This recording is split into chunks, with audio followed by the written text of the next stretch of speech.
できない。それはできない。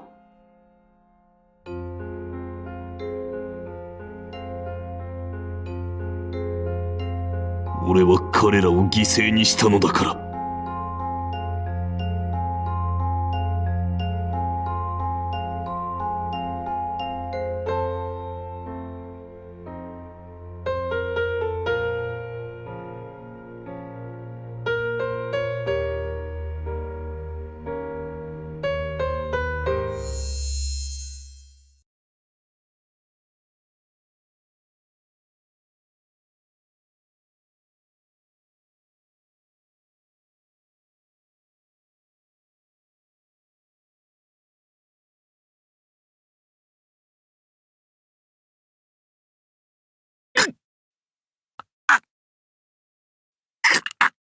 ミド、大丈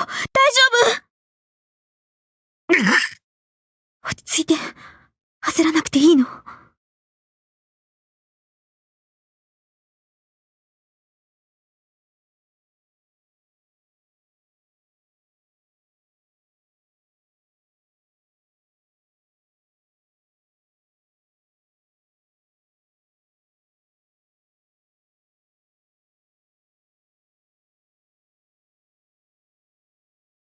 平気？ああ、もう立てる。村正。何？俺は戻ってこられたのだな。ええ、あなたは戻ってきてくれた。ミド。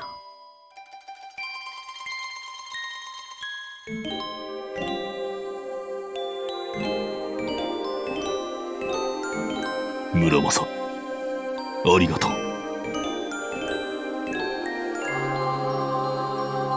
またお前に助けられた。私はあなたを助けたの。苦しめているだけじゃないかって思う。ああ、確かに。さっきまではひどく楽な心地だった。今はまた重い。そうなるのは分かってた。でも私は剣だから、心が鉄でできてるから、きっと冷酷なんでしょうね。感謝する。ミド。お前のおかげで俺は正しく俺でいられる。お前が冷たい剣でよかった。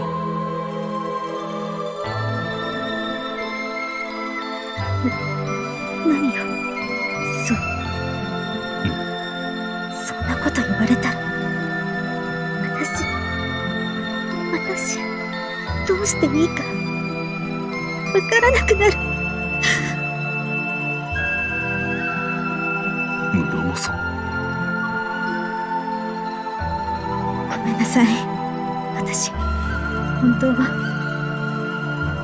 あなたに選ばせたくなんてなかった。戻ってきて欲しかったから。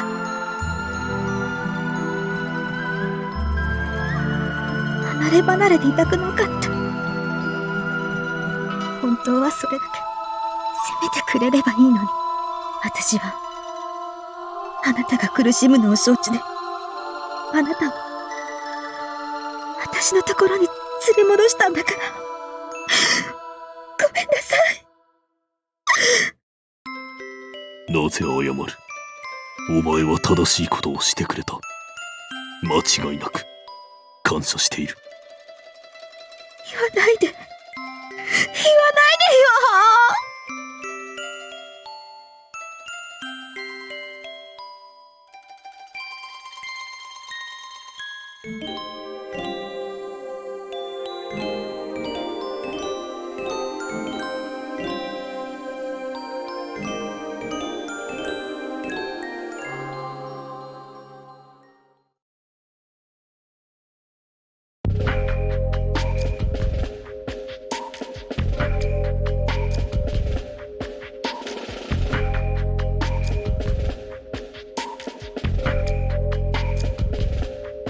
そうだ、伝えないと。何をだ？大鳥かなえからあなたに伝言があるの。沢井殿か。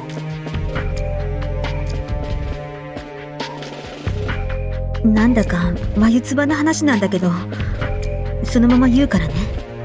あ、進駐軍は決戦兵器炭造ライダーを使う。その兵器はこの城塞を全滅させるとかなんとか。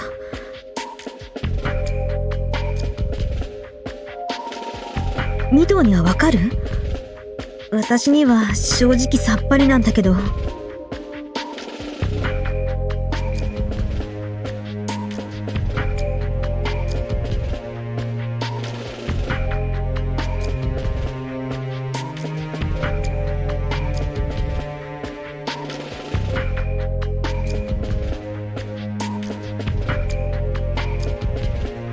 実在する。御堂？その兵器は本当に存在するのだ、村正。そしてもうすぐここに落とされる。させてはならん。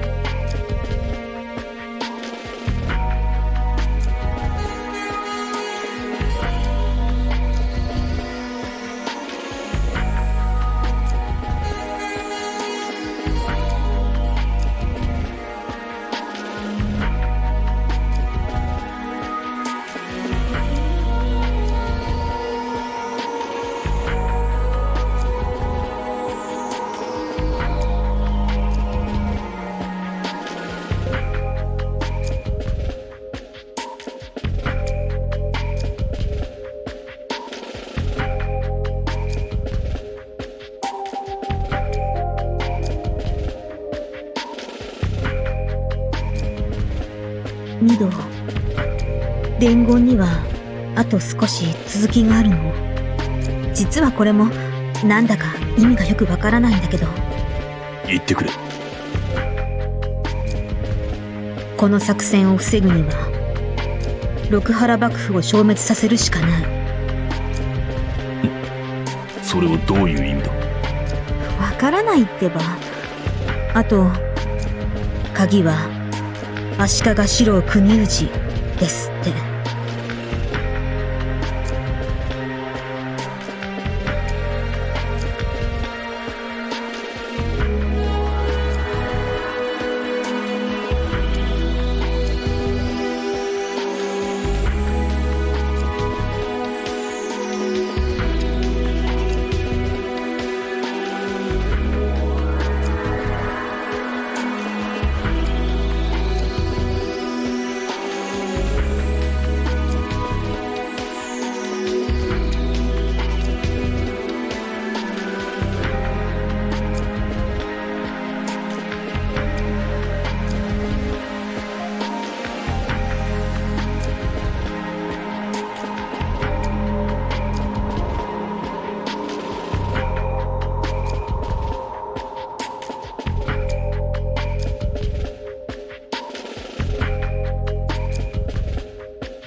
村正、行くぞ。どこへ？天守閣、足利国氏殿下のもとへ。彼を説得し大政奉還を宣言させる。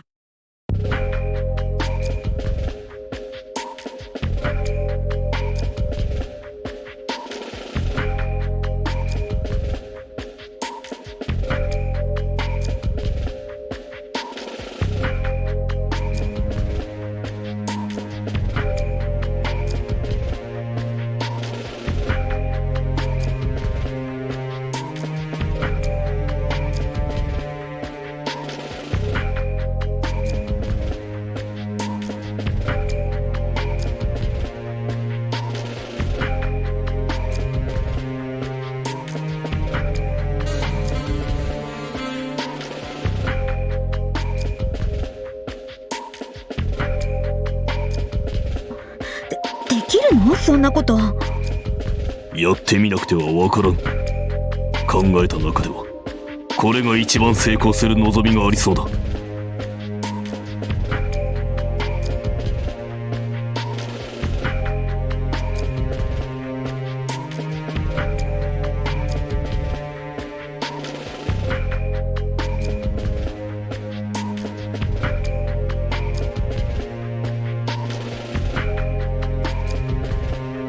やらねばならぬ。自信の有無を問われると困るな。私も努力するから。どこまで役に立てるかわからないけど。頼む。頼まなくていいって。そのブキッチョがそんな場面で役に立つかい。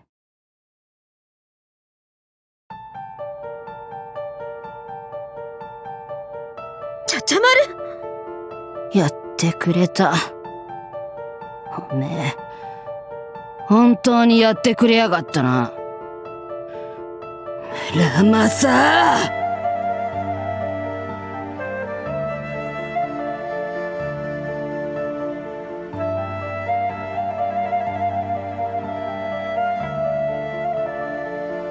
堀越で始末しとくべきだった。いや、八幡宮で潰しとくんだった。当時踏んだよ。おかげでこのざまだ。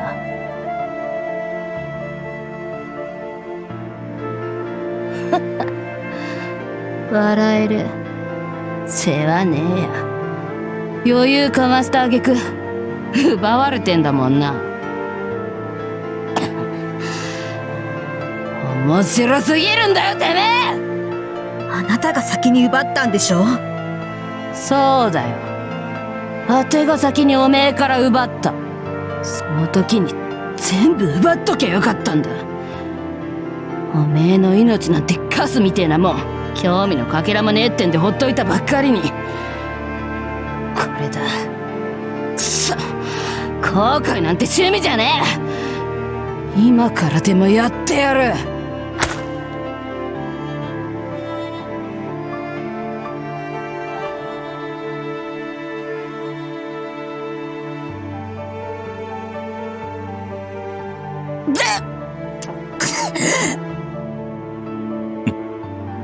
くそ、頭痛が最近は軽かったのに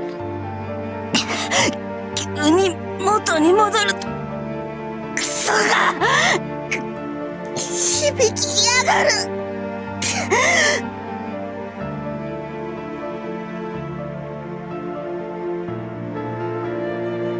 ちゃちゃ丸。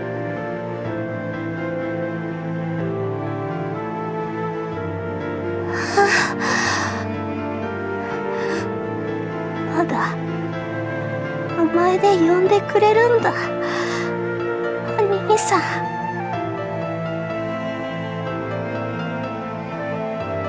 よかった。中将閣下に戻っちゃわなくて。ちゃちゃ丸、もうやめろ。お前が何を求めているのかそれは知らん。だが犠牲とするものが大きすぎることだけは分かっている。道義などは解かん。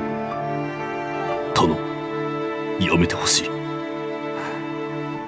お兄さんのそういう変に素直なとこ嫌いになれないんだよね。でも聞けない。やめられないんだ。お兄さんのお願いでも。ちゃちゃ丸。だから国氏のところにも行かせてあげられない。お兄さんの考えはいいとこついてるよ。確かに国氏を利用すれば今からでも鍛造雷弾の投下を阻止できる。説得も案外難しくないんじゃないかな。今の時代はちょっと情緒が不安定だからね。幕府を潰してって頼まれたらあっさりその気になっちまいそうだ。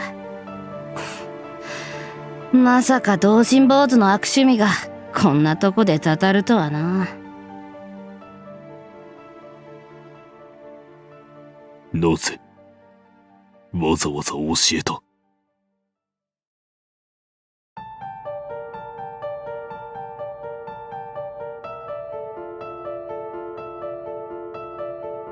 理由は3つ。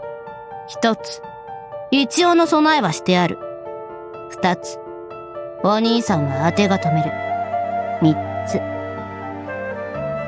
当てはとことんお兄さんには甘いみたいだ。惚れた弱みってやつかな。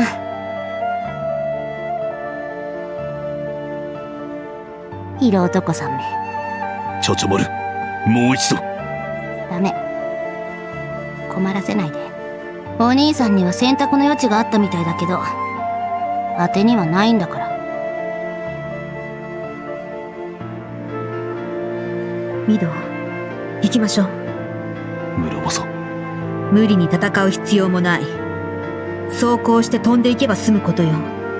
上のあれが危険だけど、短い距離ならなんとかなると思う。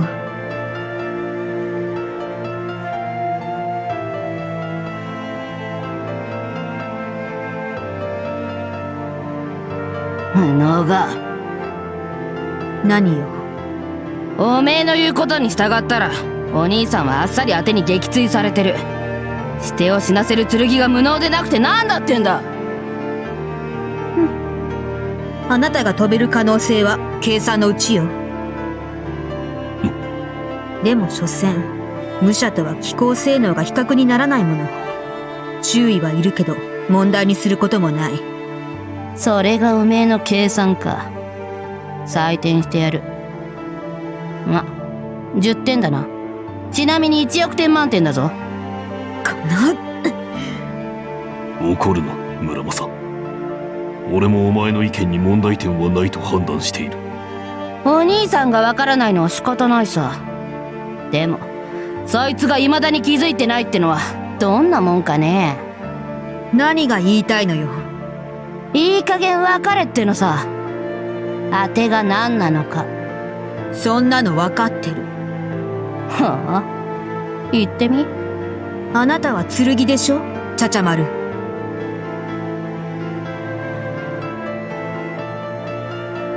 何？剣なのよ、ミド。この足利ちゃちゃ丸はね。あなたが精神汚染された時、私がちゃちゃ丸の力で抑え込まれたのを覚えている？あの時にもしかしてって思ったの。その気になって精査してみれば、やっぱり何かおかしい。肉体が肉体らしくない。私と同じように。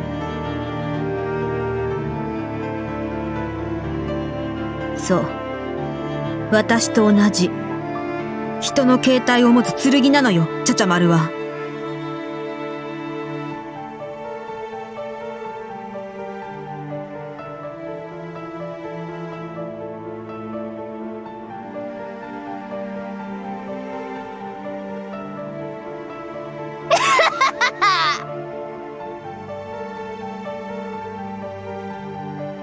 とことん目の利かねえだかじだな。自信満々で外しやがる。当ては剣じゃない。嘘よ。あいにくと本当だ。剣に慣れていたらよかったけどな。ただの人だって言うの？そうじゃないのはもう明らかよ。私の目をごまかせると思わないで。ごまかしちゃいねえ。おめえが勝手に間違えてるだけだ。芯金を持つ人間がいるわけないでしょ。アホが、おめえの頭の中には剣と人しかいねえのかよ。え？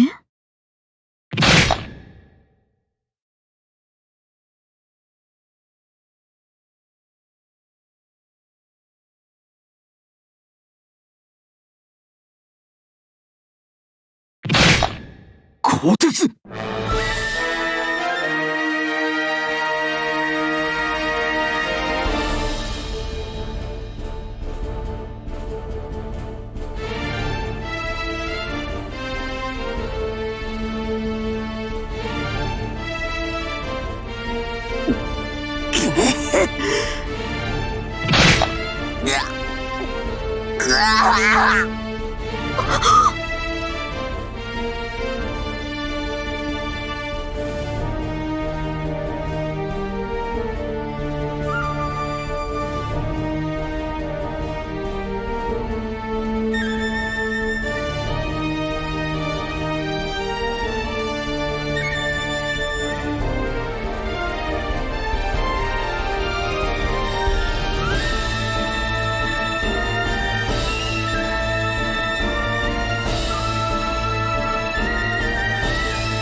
ちゃちゃ丸、あなたは。なの？あては人として生まれた剣。剣として作られた人。どちらでもあって、どちらでもない。中途半端な愛の子だ。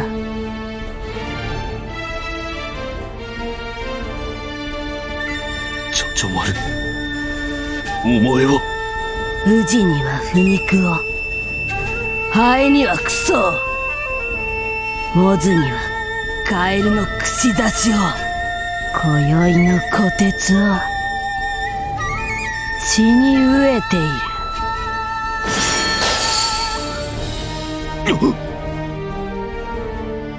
お兄さん、あてはね、リビングアーマーなんだ。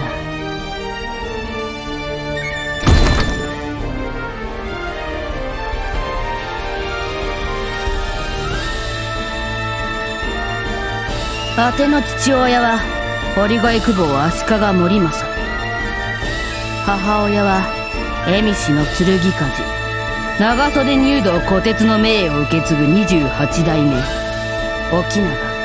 本当ならあては人間か蝦夷か、でなけりゃ半蝦夷に生まれつくはずだった。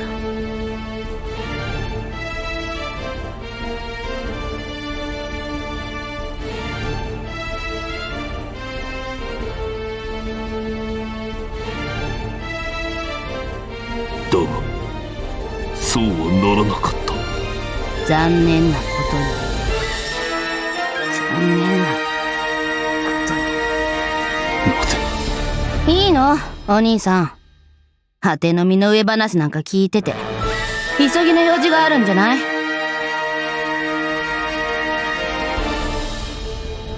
ミド。ああ。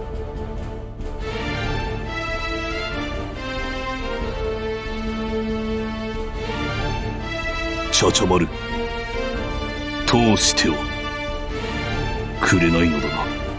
うん。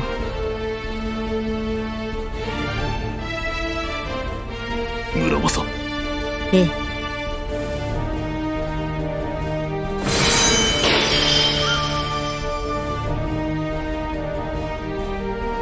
八幡宮の事件以来か。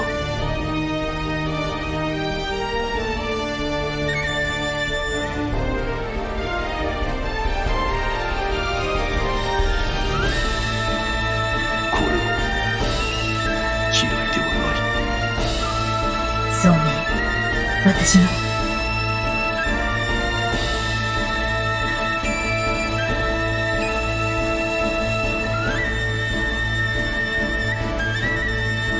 鬼に会うては鬼を切る。仏に会うては仏を切る。剣の断り、ここにあり。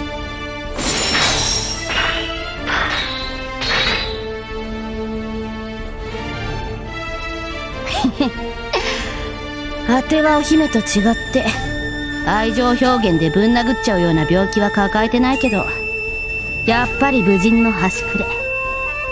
こうして武者姿のお兄さんを前にすると手合わせしたくなってはくるね。中身はともかく外側やたら忌々しいしな。望むところよ。高い代償を払わせてあげる。野郎時代のクズ鉄が。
ブーは悪いな。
だが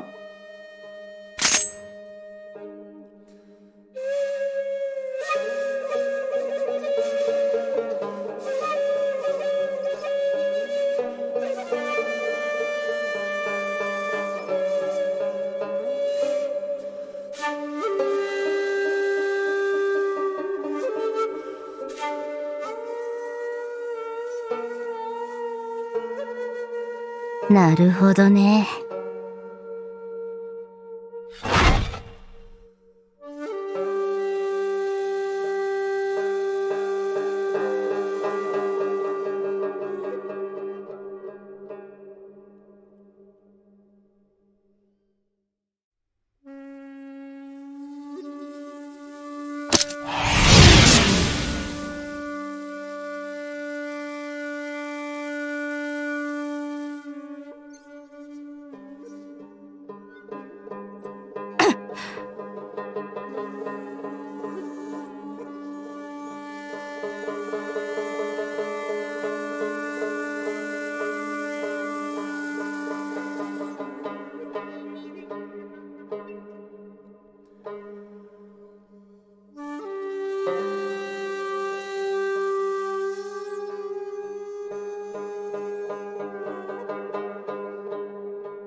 あと半歩。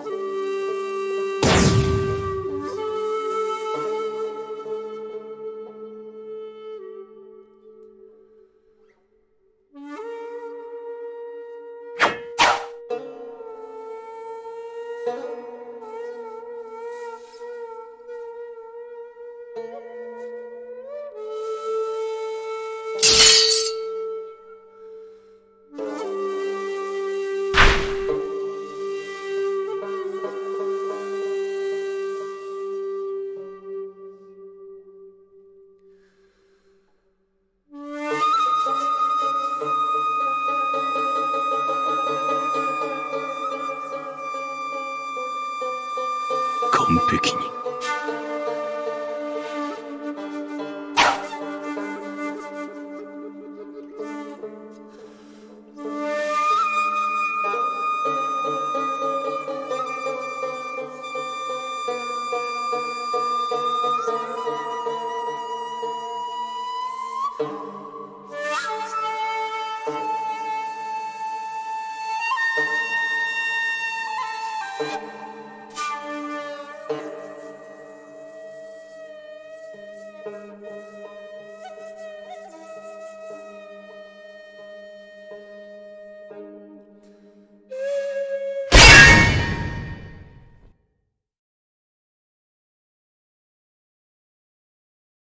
あ、やっぱりね。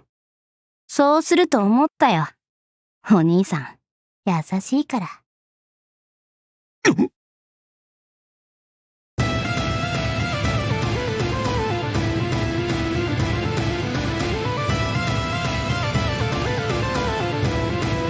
実手術。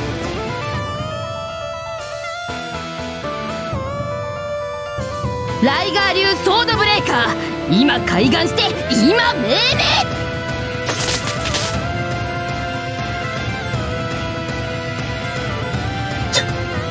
まずい。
おとなしくしててね。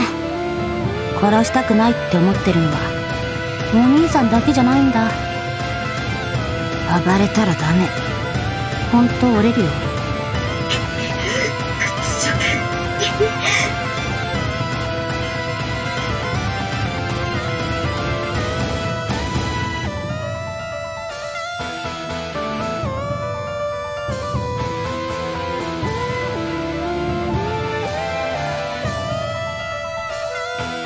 予定とはちょっと違うけど、このまま待とうか、お兄さん。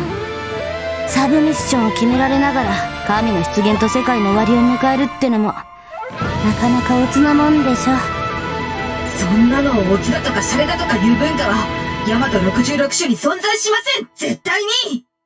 おめえには聞いてねえ。お兄さんはまんざらでもないって様子で黙ってうなずいてるだろう。息ができないだけよ。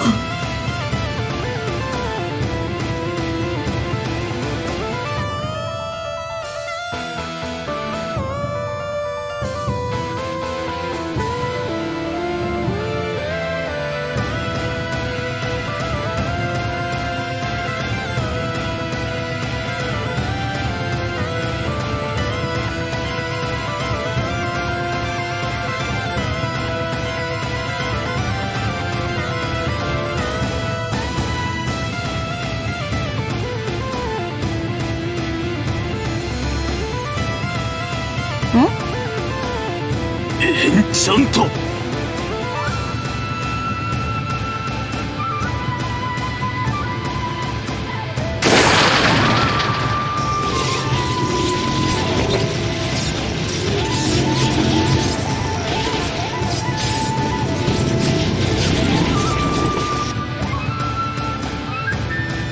無茶しない無茶しない。一歩間違えたら自爆だよそれ。どうして。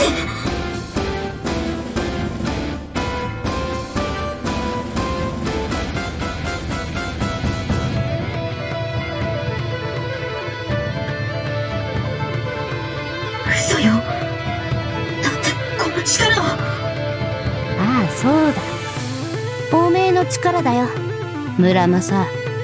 保険に関わるからあんまり使いたくないんだけどな。どうしてあなたが。あては風魔の化け狼や殺人マニアの青江なんかとは一味二味違うってことですよだ。さあお兄さん、もう手は尽きたかな。危ない真似はこれっきりにしてね。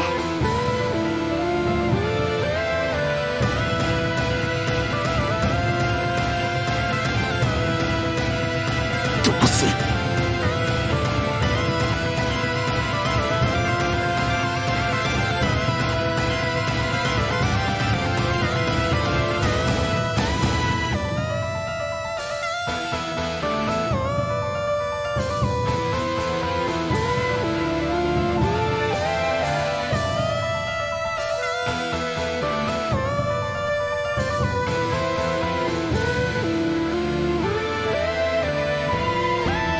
それでは。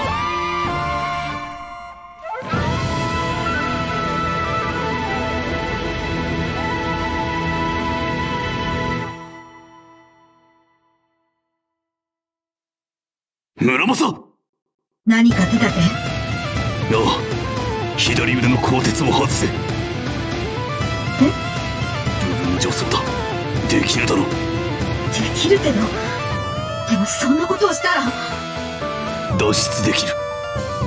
要点はそこだけだ。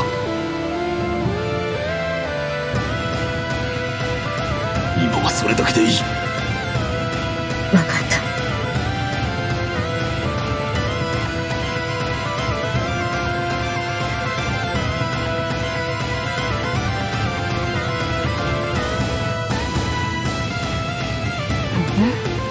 ミド。うん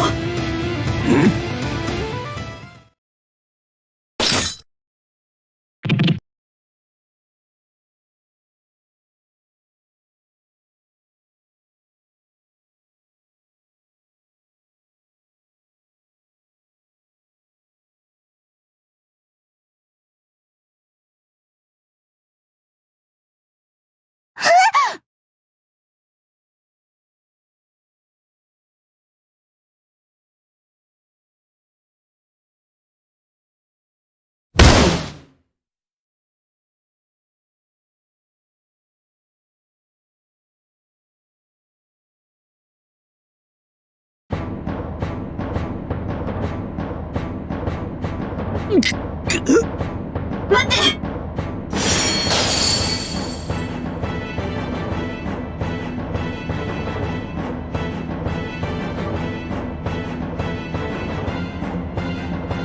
仕切り直しだ。いや、じゃねえだろうが。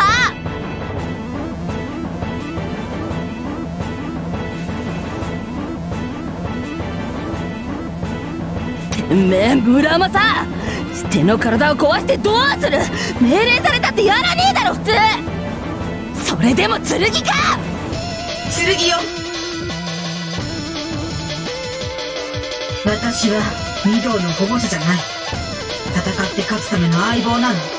勝つために守るし、勝つためなら傷つけることだってある。邪道だろ。いや、正道だ。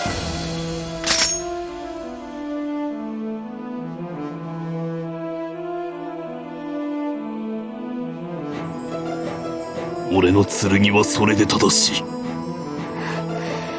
お兄さんも難儀なお人やね。どうしてそんなのを認めちまうかな。切ない気分ですよ。そう言われても返しようがないが、してと剣の縁が結ばれるからには相応の理由があったということなのだろうよ。その逆を言えば、結ばれなかったことにも理由はあるってことか。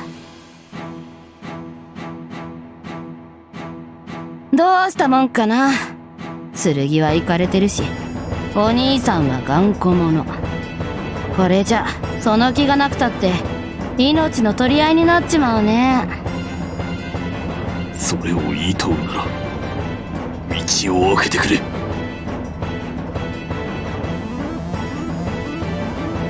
仕方ないな。こいつで眠ってもらおう。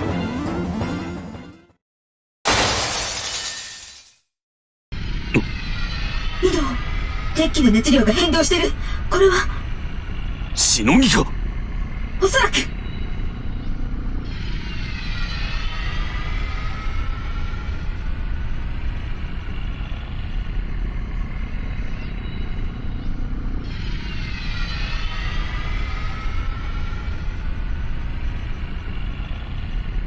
そう警戒しなくていいよ。大した術じゃないんだ。単に感覚を共有するだけ。感覚を。お兄さんは覚えがあるはずだよ。もう何度かやってみせてる。ただし今回は加減なし。足利茶々丸の世界をそのまま捧げる。行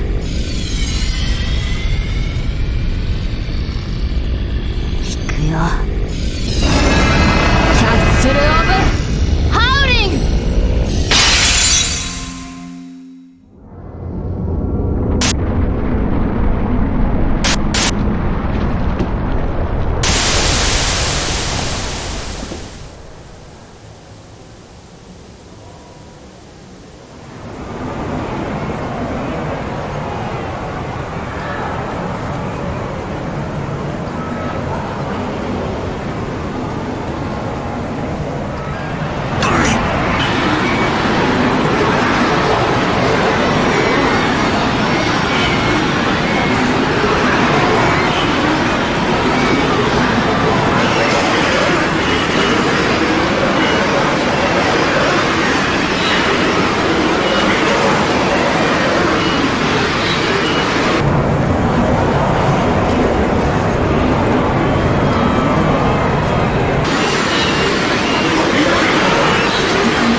剣である果ての祝福。人の感覚に基づいて剣の感覚機能が情報を収集する。肉のように叩き込む。結果がこの情報構造。お姉さん、もう歴史しちゃってないだろうな。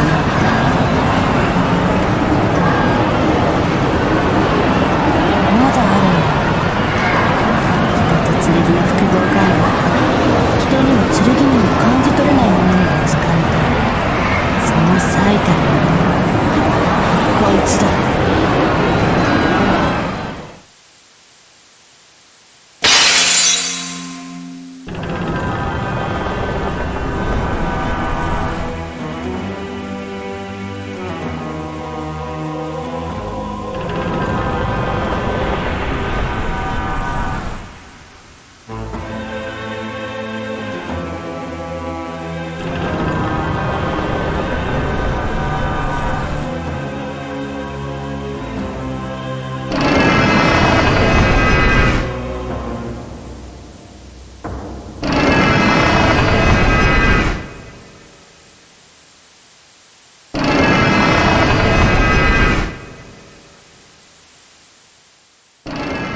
予想以上にタフだね、お兄さん。今ので潰れないとは思わなかった。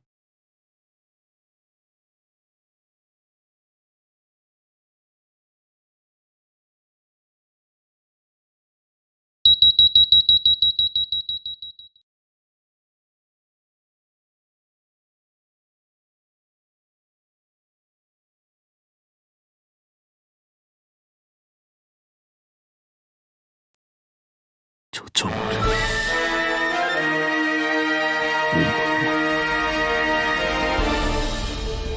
お前たちは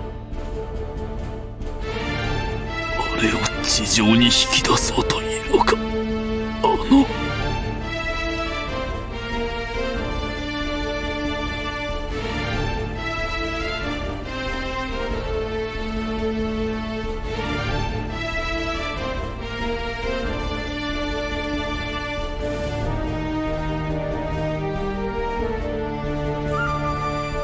あんなもの。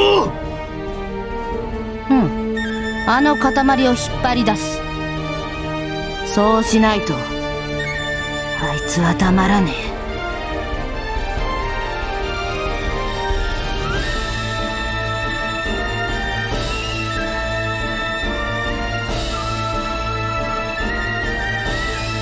ミド。回復したか。ねえ、さっきのあれが神とやらだ。ヨタ話じゃないのね。今からでもヨタ話にしてほしいがな。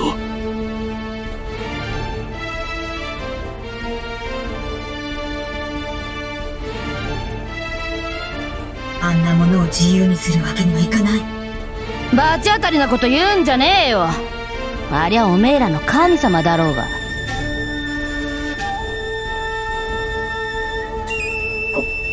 恩人様？ウォルフの推論が当たってればだけどな。あれが剣の起源。天界から火を盗んだプロメテウス。太陽を削り取るビシュバカルマン。天帝に挑んで敗れ地に埋められた蚩尤。空よりのまれびと金人魔王尊。遠い昔に天から落ちてきた火事の祖神だ。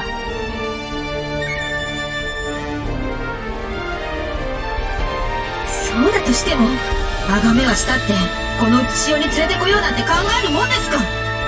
神がそれを望んでいてもか。たたり神の言いなりになったって誰も幸せにならないでしょうが。お供えをして静まってくださいとお願いすればいいのよ。都合のいい話だな、おい。ま、信仰も人が発明したもんなんだから、人に都合よくできてるのは当たり前だ。神が実在さえしなけりゃそれで通ったんだが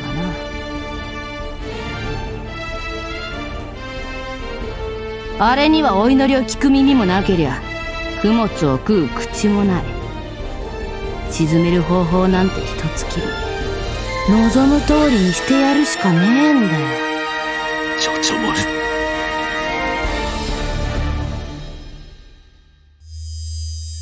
またお兄さんがいくらしぶとくても、その剣がどこまで鈍感でも、もう一度あれを聞けば落ちるだろう。だからそうする。下手に抗わない方が多分楽だよ、お兄さん。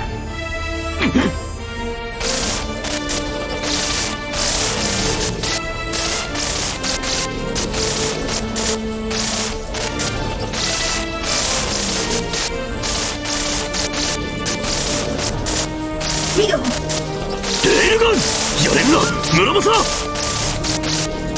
解。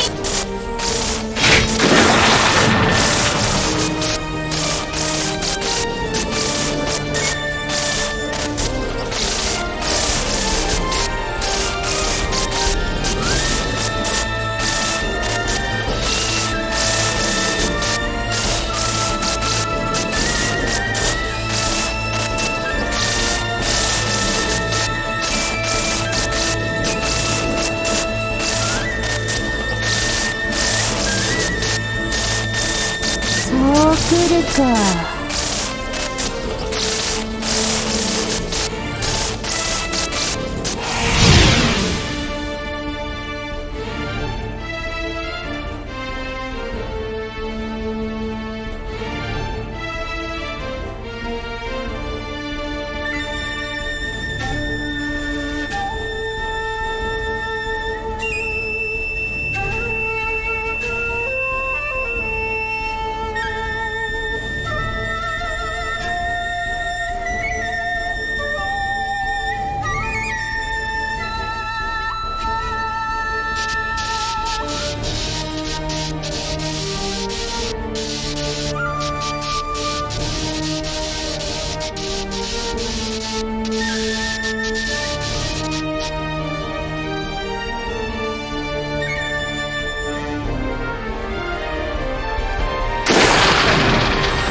し。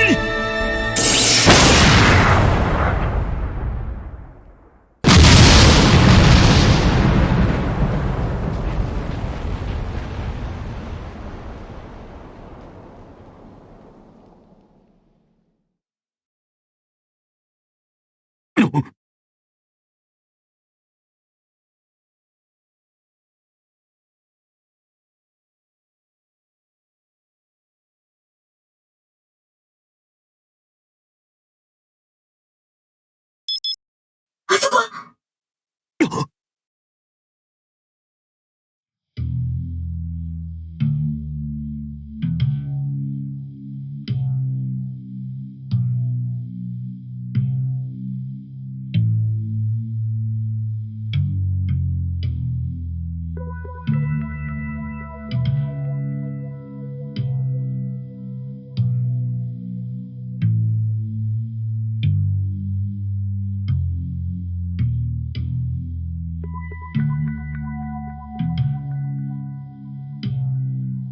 当ての勝ちかな。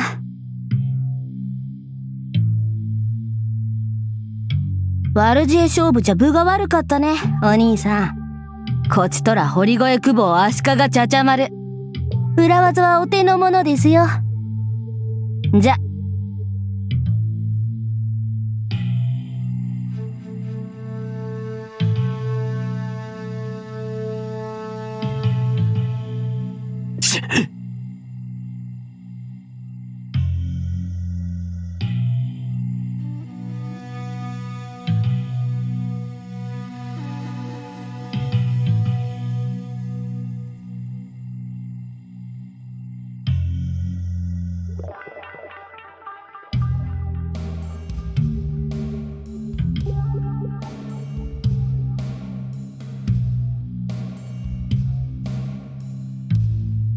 殺す気だ。誰を？足利国生城だ。彼が死ねば炭蔵雷弾投下を阻止する方法はなくなる。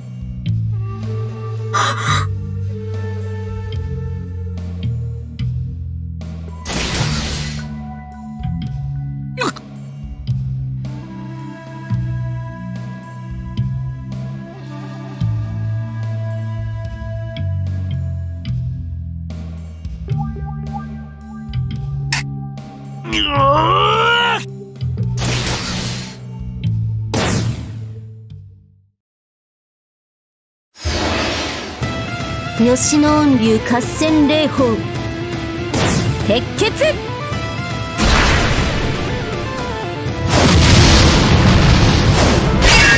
花串田勝。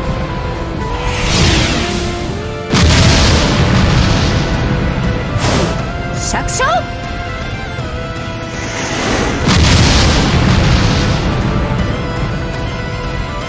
よい。さすがは何しよう六原衆。いずれも見事な武者ぶりぞ。だが惜しいかな。光に人たち浴びせるには至らぬ。ひるむまじ振るうべし。我こそはと思わん者の負。光の前へ出てこられい。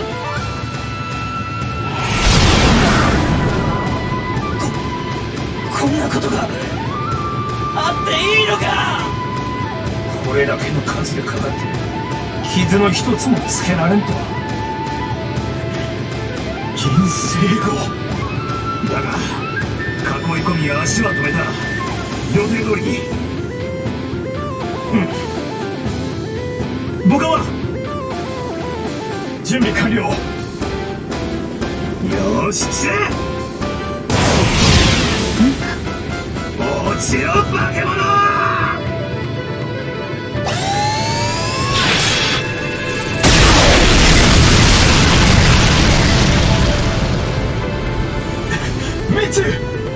仕留めたか。魔天候の手法を浴びて形を保っていられるものはこの世に存在しない。それが白銀の魔王銀星号でもだ。その論誤ってはいない。もしも光がその兵器に全く無知であったらこの身は砕かれていたやもしれぬ。それほどの威力はあった。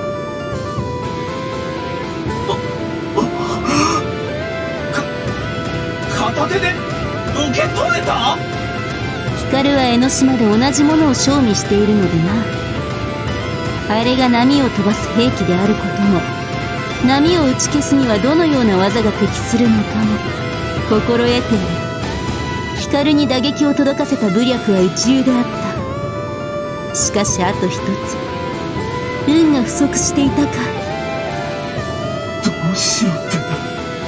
なめ八番大菩薩、このどうしたらいい？フォーリンダウンレイディーバグ。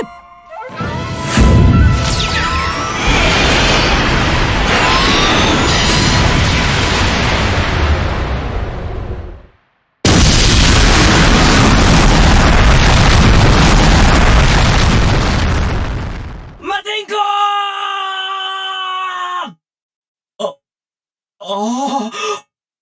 母艦が六原の希望が沈む。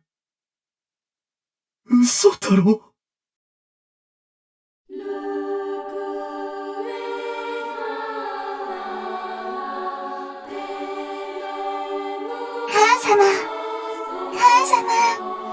この花を見てうずくか、我が子ら。最も凶猛なる発揮よ。戦いを欲するのか。生命と生命の覇権争奪を。ならば行け！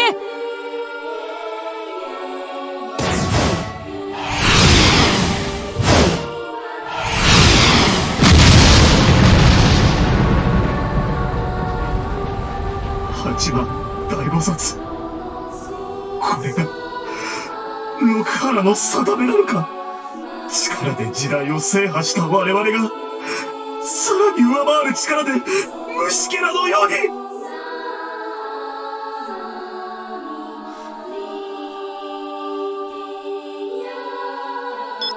ミド、何か。大物が近づいておる。なかなかの剣。おそらくしても凡俗ではあるまい。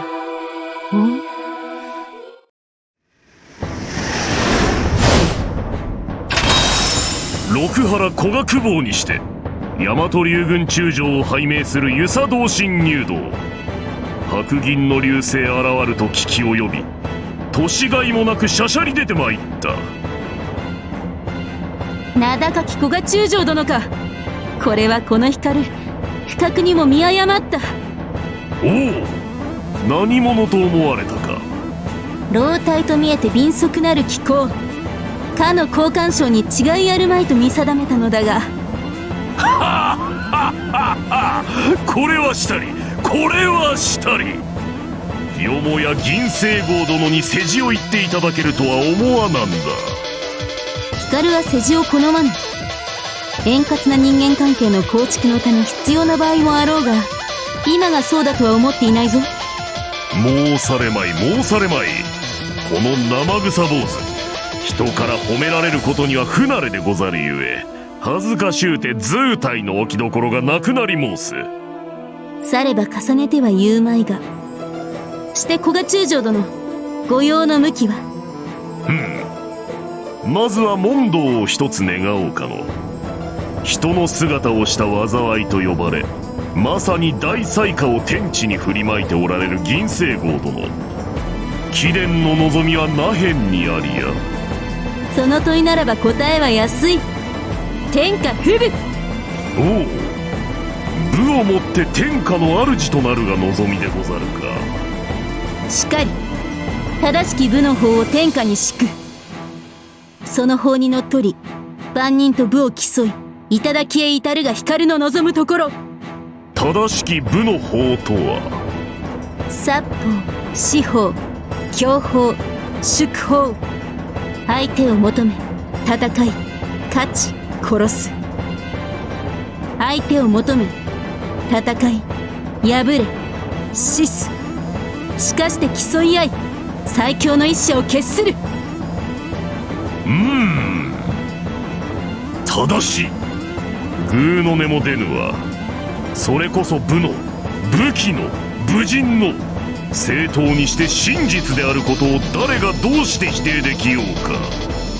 武は殺し合いのためにあり、しからば殺し合わねばならぬ。正しく純一に武を追えば、その簡素にして明瞭なる真理へ行き着くほかない。まさに。武が正しくあれば、世は騒乱に満つるべし。世に和平を敷くのであれば、武は全て滅ぶべし。いやはっきりしておるの。偽善も虚飾もへりくつも何もござらん。この同心棒、感服いたした。ならばいかがされる、古賀中将殿。武は今ここに2つ存在する。正しき方に従うしかござらんの。気の進まぬげな口上は耳におかしい。もとよりそのつもりであられたろうに。来ませい。いざ尋常に勝負。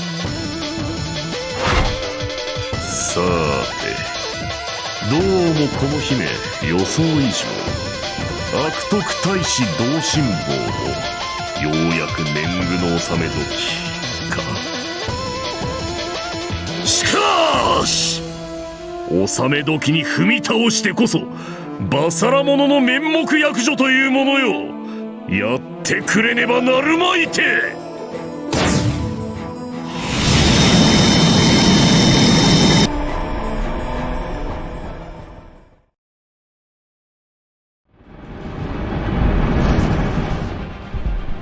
間もなく鎌倉です。そうか。10日の用意はできているな。は、問題ありません。当該機体はすでに爆走を終えて射出口で待機しています。ならいい。キャノン中佐、なんだ。我々の目的は達成されるのでしょうか。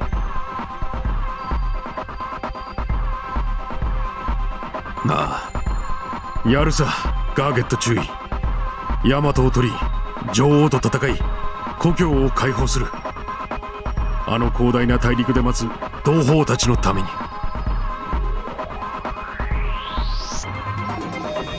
そして今は亡き同胞たちのために、ウィロー少将、それにガーゲット少佐、君の兄の勇敢な死に応えなくてはな。注意。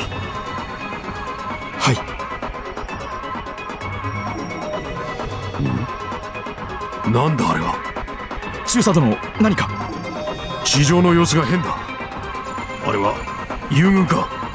まだ撤退していないのか。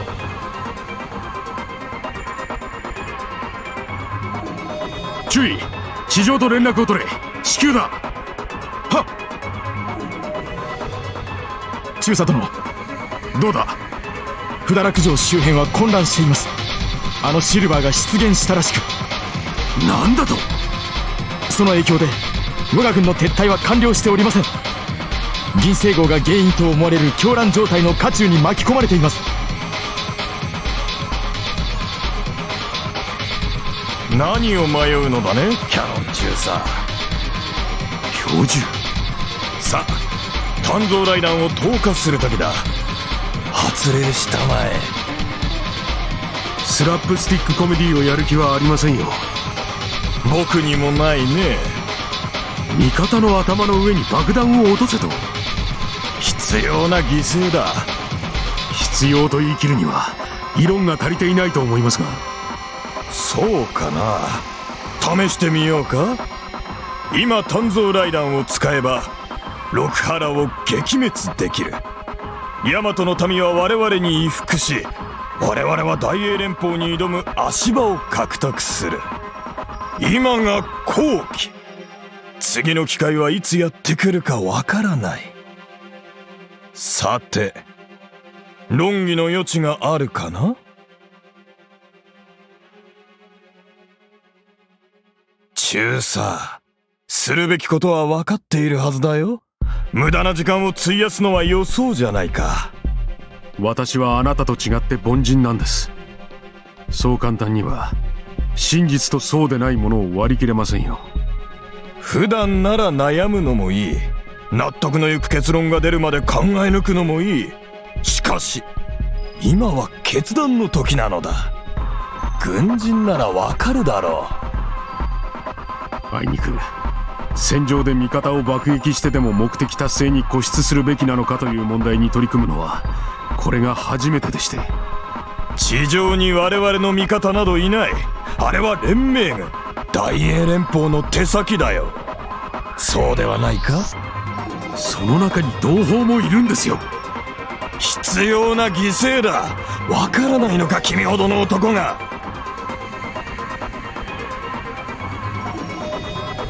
つまり無垢な少女のパンツを脱がすことは至上の閲楽だが、しかしその閲楽を味わうためにはまず苦汁を飲んでパンツを履かさなくてはならない。そういうことなのだ。ますますわからなくなりましたが。手を焼かせる男だな。中佐、君はウィロー少将の最後をもう忘れ去ってしまったのか？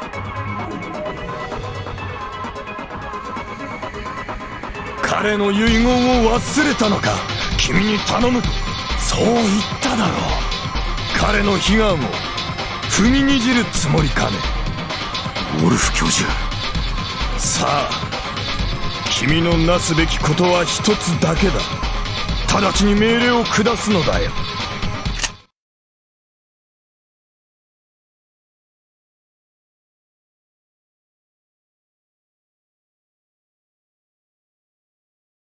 素敵なライターだね。でも僕はタバコをやらないんだ。それは健康的でよろしい。ぜひそのまま健康的な態度を取り続けてください。この素敵なライターは使い方を一つ間違えるだけで大変に不健康な結果を招いてしまうので。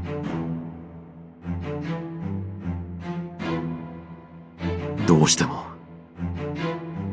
そうどうしてもフォージドボムを落としてほしいとおっしゃるのなら、まずはその真意を明かしていただきましょう。それが筋道というものではありませんか。何を今さら君は言うのかな。全ては大英連邦の傲慢なる支配に拒絶の鉄槌を加えるため。教授、あと一度だけ同じ質問をします。返答が変わらなかった場合、残念ですが不健康なお体になっていただきますので、どうか慎重にお答えください。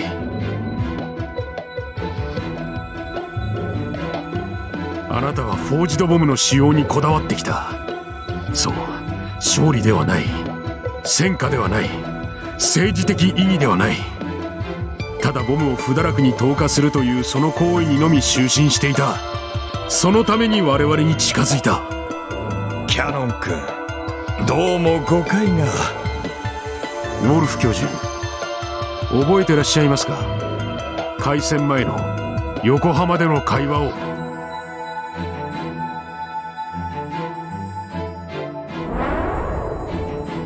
いえ、勝てない可能性すらあります。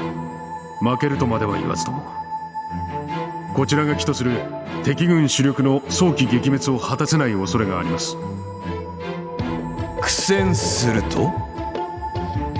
ええ、そうだな。好都合ではないか。何ですと？戦況が不利になったら、それを口実に鍛造雷弾の使用許可を求めればよいのだ。連盟本部も大規模な増援を派遣するよりお手軽な方を望むだろう。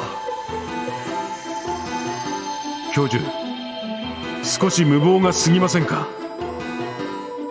いや、そう決めつけたものでもないぞ、キャノン中佐。あなたはあの時好都合だと言ったんです。何が好都合なんでしょうね。通常兵力による関東侵攻を選択した我々にとって最良の結末とは、作戦が順調に運び最低限の損害で不堕落を落とすことです。苦戦に陥りフォージドボムを使わねばならない状況にまで追い込まれることが好都合であるはずがありませんよ。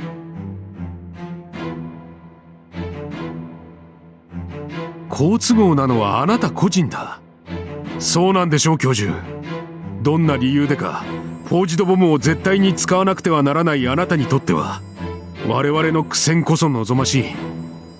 そうなるよう努力もなさいましたか？六原に情報を流すとか。答えていただきましょう、ウォルフ教授。あなたの目的は何です？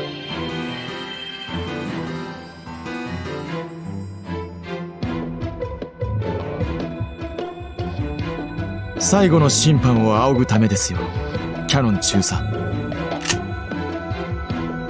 ガーゲット注意。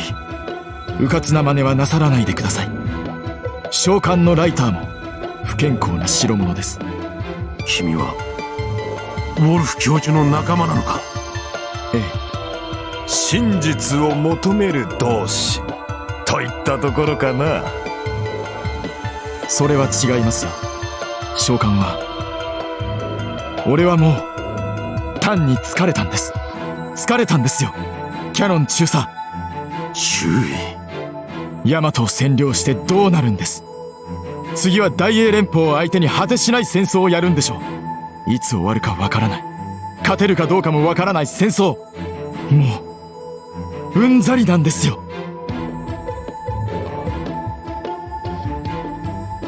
だから故郷の解放を諦めるのか？代償は金か、それとも別の何かか、それは知らないが、この怪しげなヒゲ男に誇りと仲間を売り渡し、のどかに余生を過ごすと？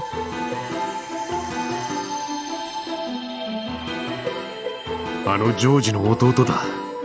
もう少し気概はあると見ていたんだがな。まさか女王に本心から屈服しても構わないと思っているとはね。見くびらないでほしい。女王に頭を下げたりはしません。だが戦うのはやめて、どこか南の島にでも逃げたりはするのか？いいえ、戦いますとも、大英連邦に裁きを与えますとも。それは素晴らしい。何百年後にだい？今日のうちに。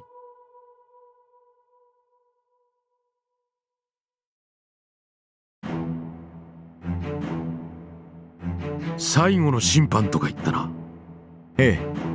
最近の若者のジョークには疎くてね。おじさんにも分かるように説明してもらえないか？構いませんが、まず鍛造雷弾の投下を。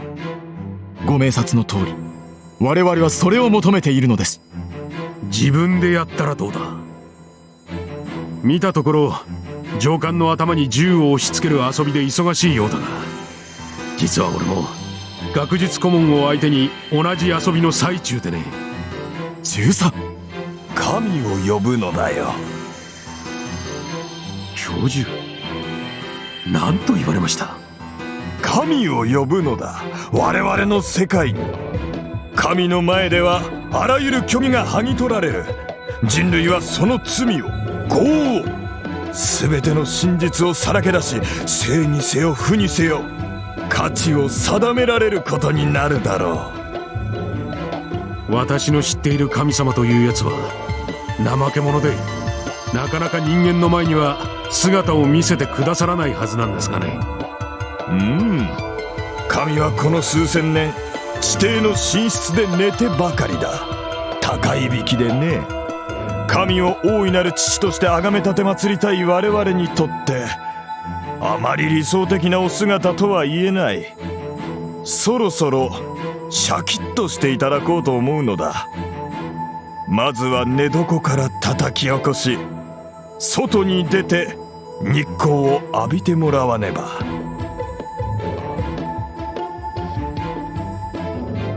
誤解だといいのですが。あなたはもしかして実在する神を地上へ下ろすと言いたいのですか？ああ、そうだ。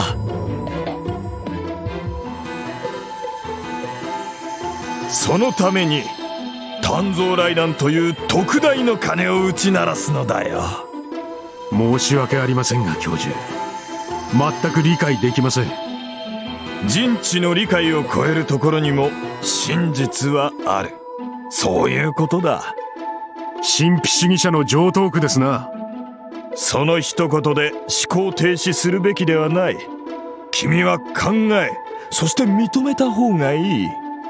はあ、地底の神とやらを。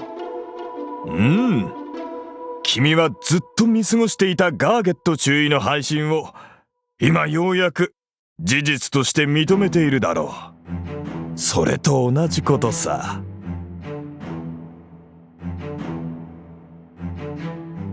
君は僕の知る中で最も明敏な人物の一人だ。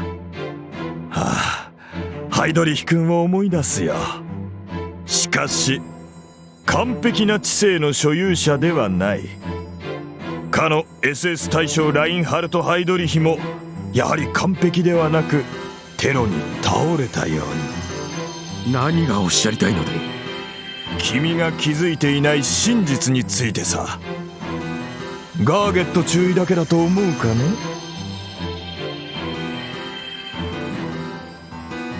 君は GHQ の各部署へ新大陸独立派の仲間を密かに送り込み権限を掌握しただろう。同じことを僕がやっていたとしたら不思議かな？何ですと？もちろん簡単ではなかったがね。しかし中尉の兄ジョージ・ガーゲット少佐の死後は差し物君も足元への注意がそれまでよりおろそかになった。その隙に僕の仲間が潜り込んだ君の組織の中に。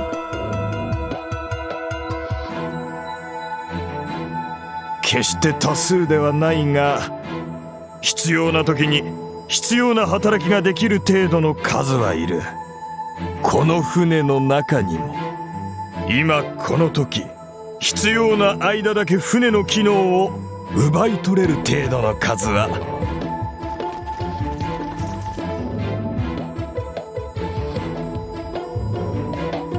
さてキャノン中佐、僕はこれから質問と要求をする。イエスかノーで答えてもらおう。どうぞ。君は多くの大切なことを見落とした。イエス。君は完璧ではなかった。イエス。君は敗北した。イエス。では我々に協力してくれるかな？ノー。教授、私は敗者です。そしてあなた方は勝者ではない。なぜかな？単なる一般論ですよ。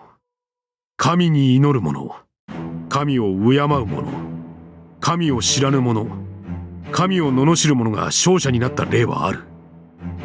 しかし神にすがる者は常に敗者だ。そうか。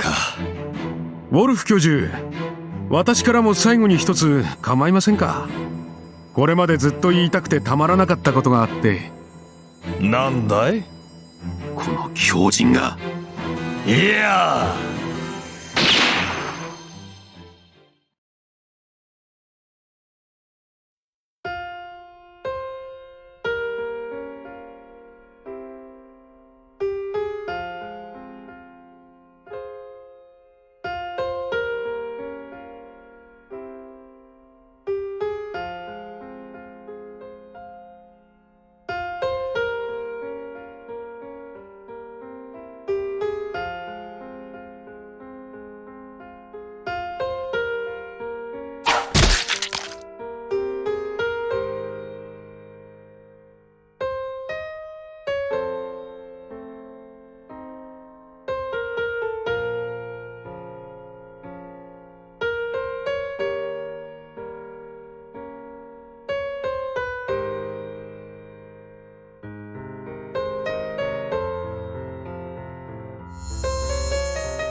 殿、まさか本当にあの半恵美氏を跡継ぎになさるおつもりですか？愚かなことを聞くな。あれはつなぎだ。つなぎに過ぎん。跡継ぎが流行り病で死んでしもうたからな。このままでは我が家は廃絶する。畜生同然でも我が子は我が子。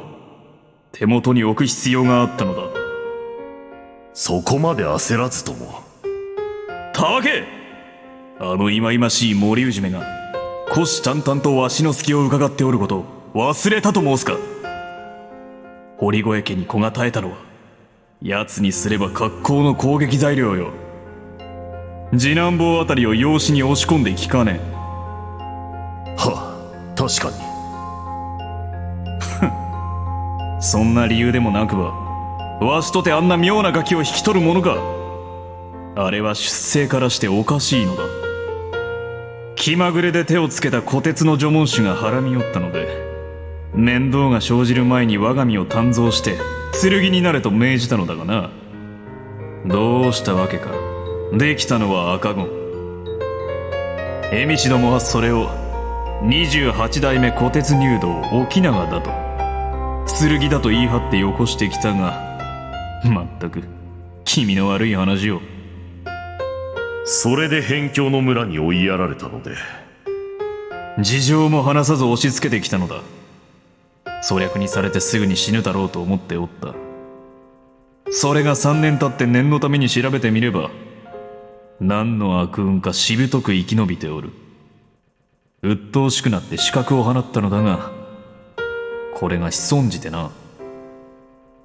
なんと。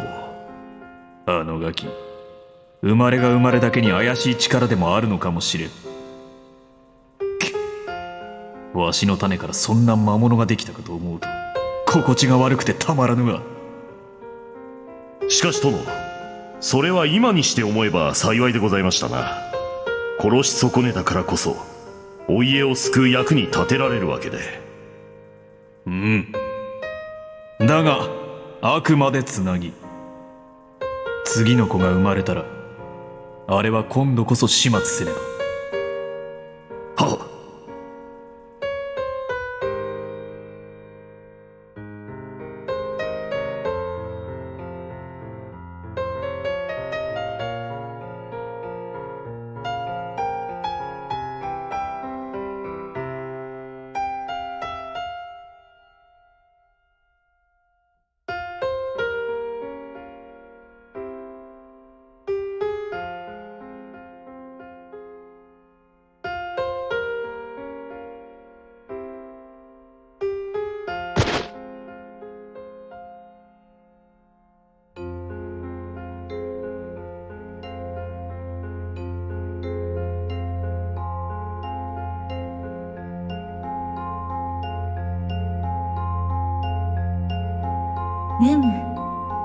まあ人にはいろいろな事情があるのだろうが、夜闇の中剣持つ者が無抵抗の女を殺しかけている図というのはどうにも驚愕な。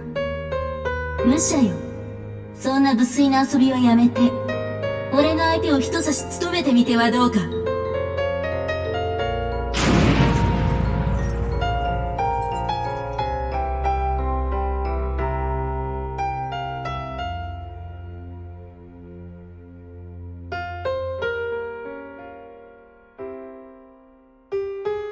なんだ、負け犬か。つまらん目をしている。どうせさっさと死にたいとか考えているのだろう。死んでも楽にはならんのに。死は呈したぞ。絶望して死ぬ者は絶望に沈み続けるのだ。いつまでも。お前のような奴にこそ部の方を叩き込んでやりたいが、どういうわけか波が効かぬらしいな。こんな負け犬を殺しては光の部の汚れと言って放置してゆくのも満天下を制覇せんとする者の行動ではない。どうしよう。この負け犬始末に困る。やんぬるかなこれも何かの絵にし。負け犬の娘よ。お姉さんが人生相談の相手をしてやろう。さあ言ってみろ。お前はどうしてそんなにもどうしようもなくみっともなく恥ずかしげもなくへたれているのだ。来年度の全世界挫折選手権に出場するため特訓中なのかと思えるくらいにはな。何が？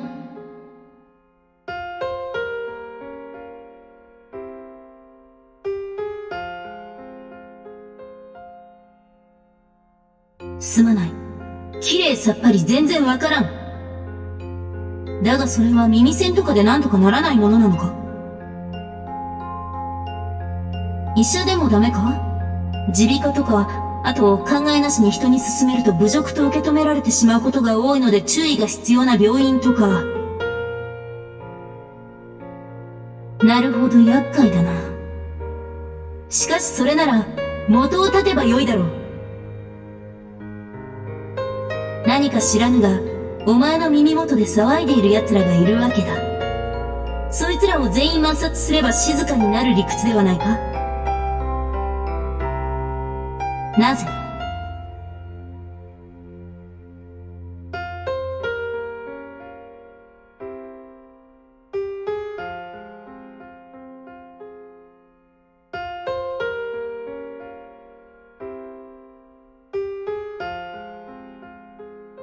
そうか。なら殺したらいい。どうした？俺は何か変なこと言ったか？どうして？世界中の人を殺さないとお前は楽になれないのだろう？なら殺す。単純な話だ。三段論法ですらない。そうか、決戦だな。しかし奇遇。実は俺もお前と同じだ。世界すべてと戦い、打ち倒さねばならぬ。愛を得るため、この光は人を超え、神の座に至らなくてはならぬ。そのために全人類と戦って勝つ。お前、実は執念深いだろう。どうして？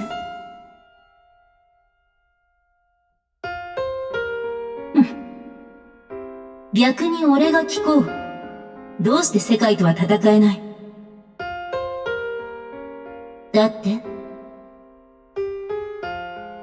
負け犬め。なぜ諦める？相手が世界だから。すべての人類だから。それがどうした？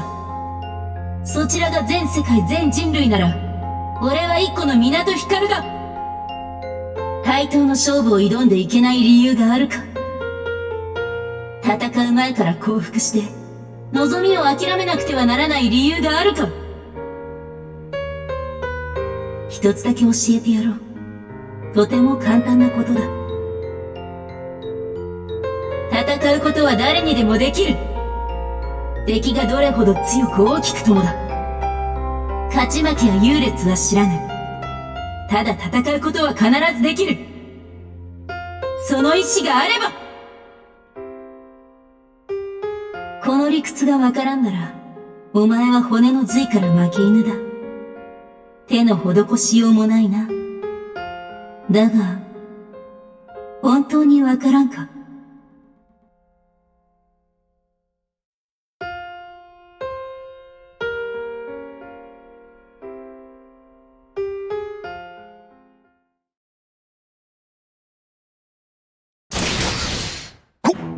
堀越中将閣下、お待ちください。これより先は。こ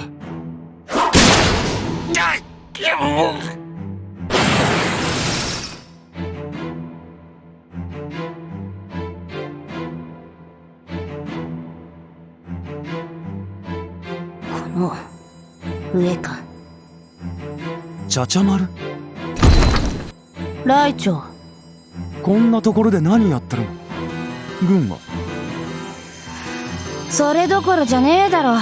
チャーハン作ってる最中の中華鍋みたいになってんだぜ。城の中も外も。ええ、銀星号が現れたんですってね。時代の身が心配だ。様子を見に行くからそこ通せよ。そうなの？わかったわ。ちゃちゃ丸。なんだよ。あなたは剣を持っていたの？ああ、まあまあ悪くねえだろ。そうね、素敵よ。三本爪なんて珍しいじゃない。ありがとよ。じゃあな。ねえちゃちゃ丸、急いでんだってば。マロの剣はどう？膝丸か？ご立派だよ。おじじのひげ切りと並ぶ源氏の至宝って呼ばれるだけのことはあるな。ありがとう。もういいか？ねえちゃちゃ丸、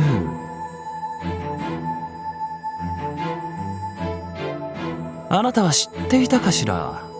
お父様のひげ切りとマロの膝丸は対の品。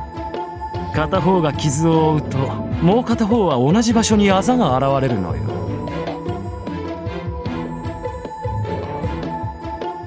あの日、あの忌まわしい宝刀参拝の日、膝丸の胸に現れたの。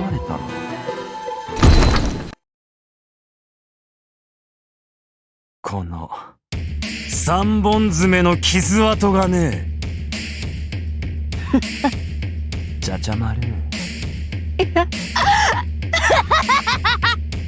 ちゃちゃ丸。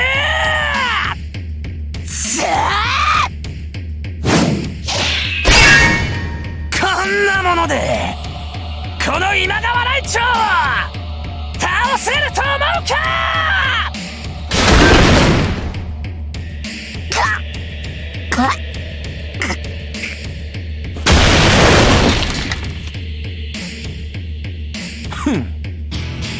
四郎のところに行くと言っていたわね。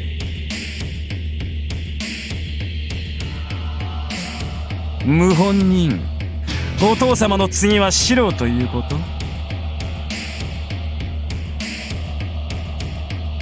させるものですか。お前はここで死になさい。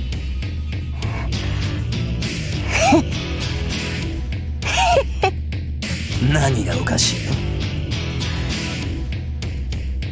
時代のやつまだ無事かな。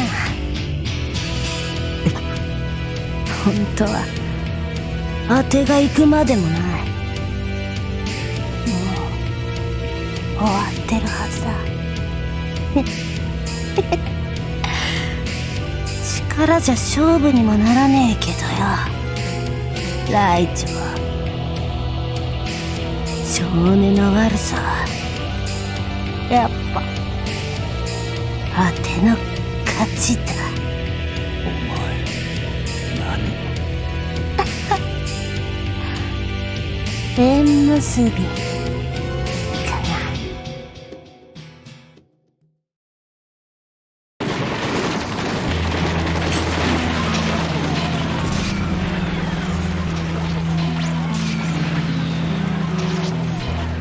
戦いの音がずっと途絶えない。まだ遠いけど近づいている。これは破滅の響き。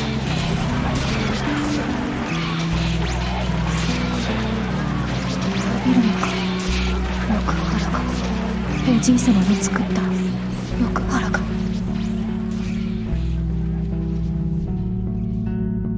いや、滅びるべきなんだ。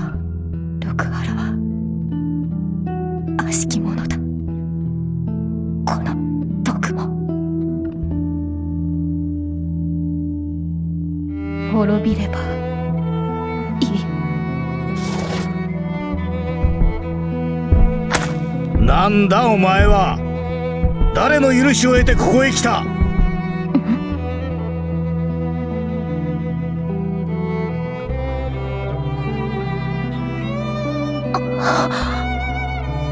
下がれ下がれ！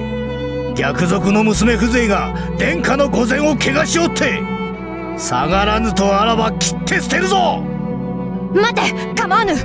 お通しせよ。しかし殿下、世が良いと言っている。それにお前は異を唱えるのか。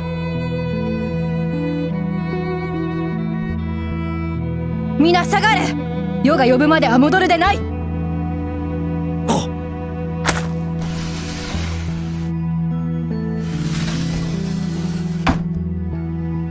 桜子殿、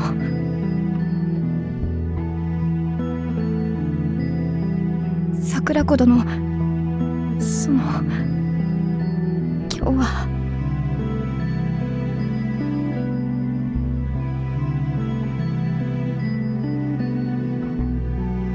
何を言えばいいんだ。何を言えるんだ。この人に対して僕はあの時何もできなかったのに。岡部の姫よ、六原を語れ。けどいかにもいかにも鬼畜、悪魔、地獄の底から来たやつばら。いかにも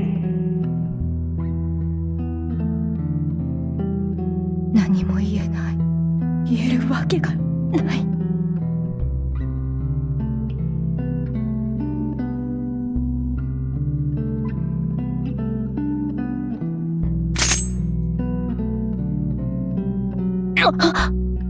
足利国内。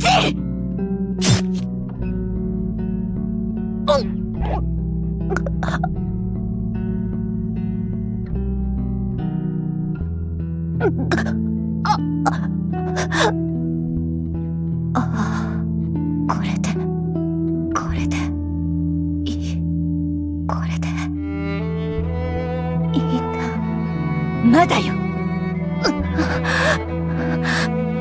アッキの棟梁、あなたにはすることがあるでしょう。アッキの棟梁。そうか、僕はもう六春の長として、アッキの王としてしかこの人の心の中にいられないんだ。なら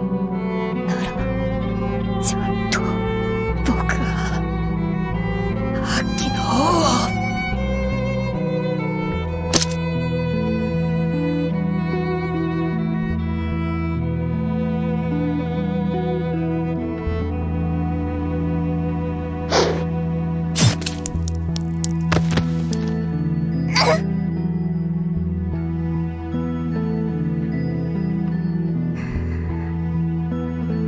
お上手ですのね。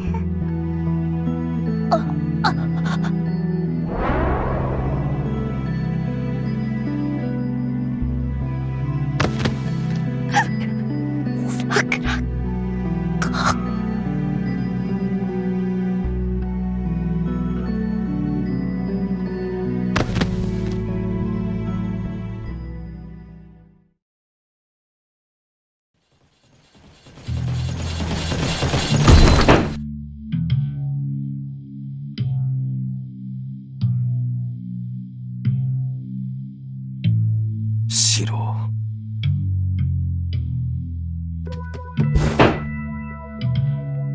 ライチョウ様、ライチョウ様。どうしたの？鎌倉上空に進駐軍のガレーキープが再び現れました。ガレーキープが間違いないの？はっ！今さら何をするつもりで？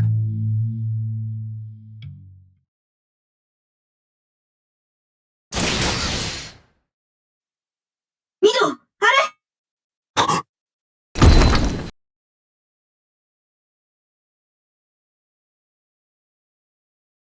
少々丸。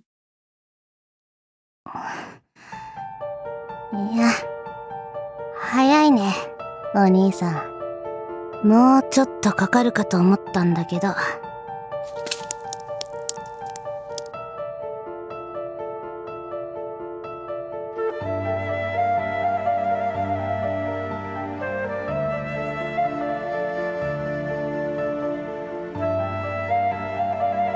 どういうことだ。最後の最後でヘマやっちまいました。誰にやられた。ライチョウ、お弓久保に。国氏を殺しに行くところだってのがバレて、いやー、きつい一発もらいました。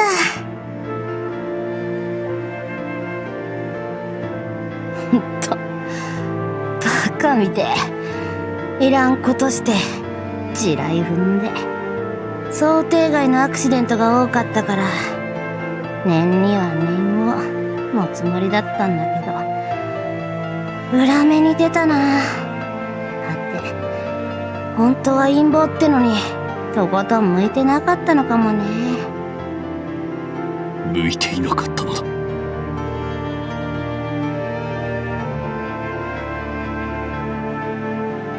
きっと他にもやり方はあった。あったはずだ。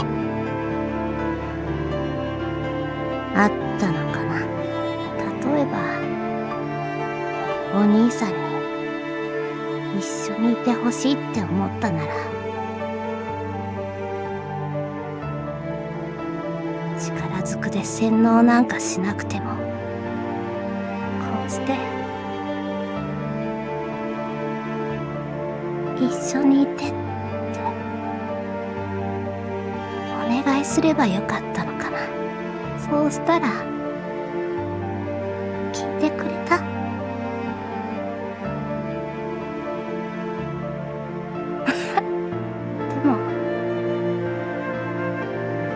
では力ずくで奪う方をもう選んじゃったから、失敗したからって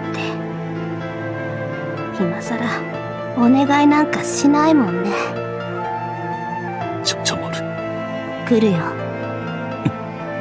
空。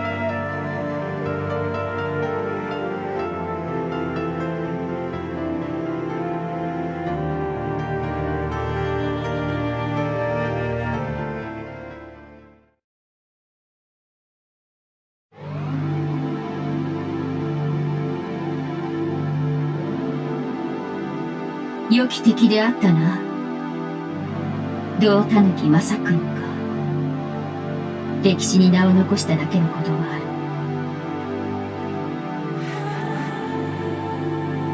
る。ビド、どうした？先ほどから上ばかり気にかけて。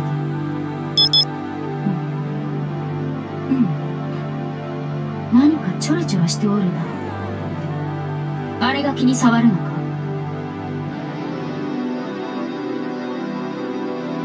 新規修練！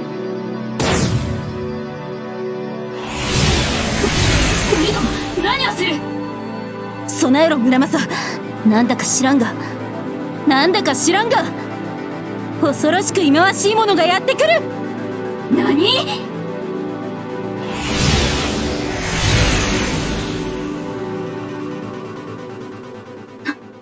なんだあれは。考えるな。考えてもわからん。最大の力で抑え込む。承知。ブラックホールフェアリ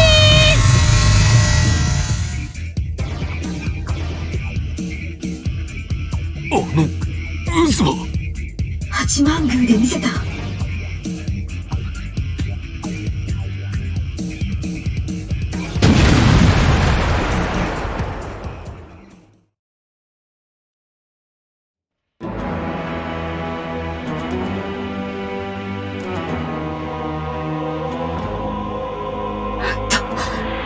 この神秘の渦で飲み込めぬものが。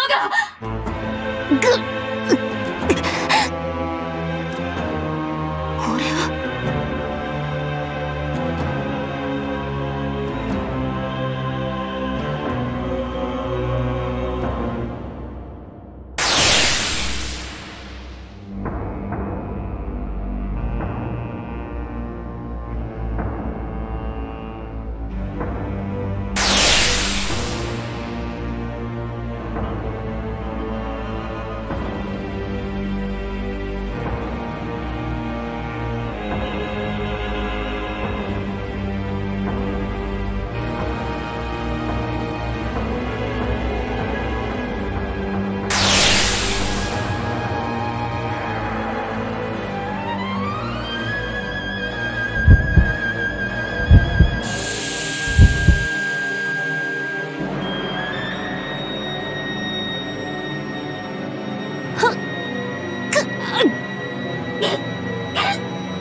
物が割れる。そんな、カカ様のあの術が破られるっていうの？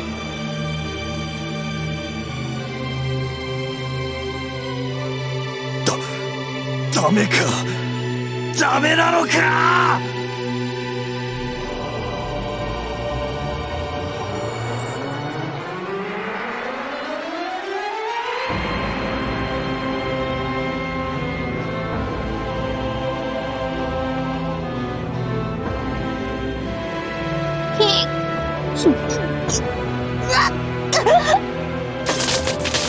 カカ様が負ける。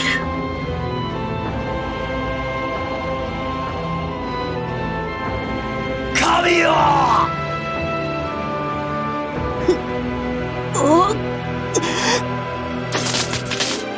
乙女の一年なめるでないわ。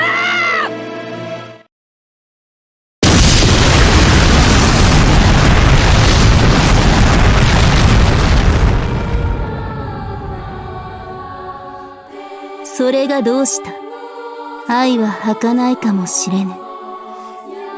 弱いものかもしれぬ。移ろいやすいのかもしれぬ。形のない夢なのかもしれぬ。だが、構わぬ。光は永遠の愛など求めない。一瞬でいい。一瞬の真実さえ得られるなら、この命には確かな意味があった。闇よ。貴様は最後に必ず勝つのだな。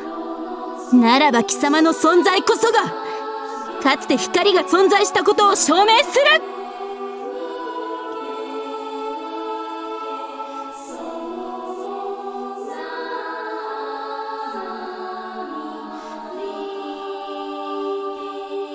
され弱！貴様などお呼びではない。この世の果てで、いつまでも出番を待っているがいい。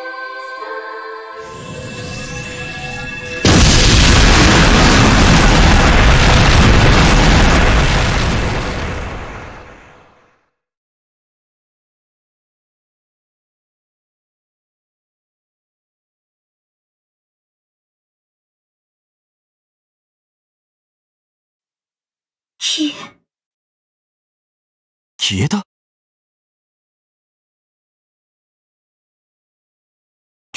教授、消えてしまいましたが、鍛造雷弾も銀星号も。違うよ。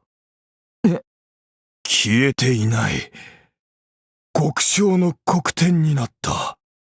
限界以上に高められた重力によって自ら崩壊したのだ。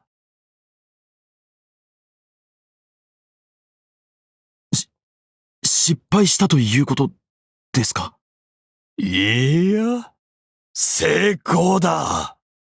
重力の渦である黒点は地球中心方向へ向かって落下する。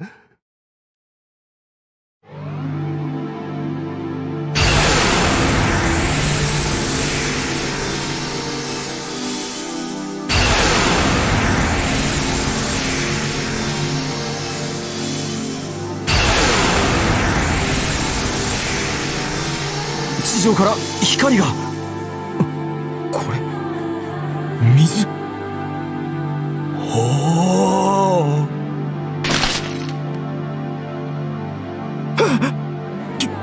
教授、腕がガラスみたいに。足も。素晴らしい。この光、神の命を宿した水、剣の元素だ。おお、何もかもが水晶のように。金属の水晶。剣鍛造という過程を経ずに濃密な水を浴びれば、このように純粋に神の一部となるのだ。万物を結びつけるアガペ。やはりそうか。これがクリスタルナハトの真実だったのだ。A マイナル・アドルフ。あれを神の啓示と見たあなたは正しかった。あなたを信じた僕は正しかった。僕の無双、神の推定は正しかった。見える。僕には見えるぞ、神。宇宙の果てから訪れた金属の生命。あなたを理解したのはこの僕だ。あなたを導いたのはこの僕だ。あなたを犯したのはこの僕だ。このウォルフラム・フォン・ジーバスが地球に覚醒をもたらした。おお、新たなる世界よ、新たなる時代よ、黄金の夜明けよ、ジーク・ハイル。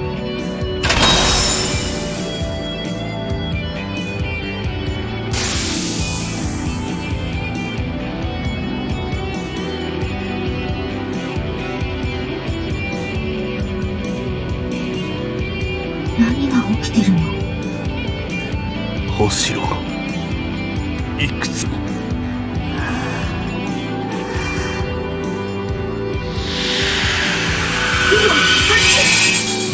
相模湾か。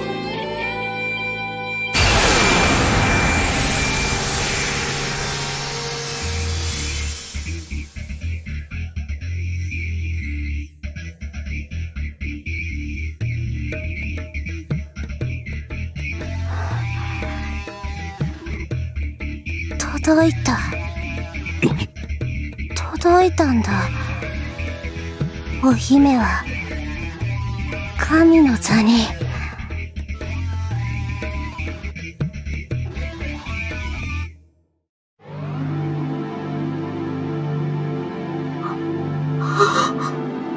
村正。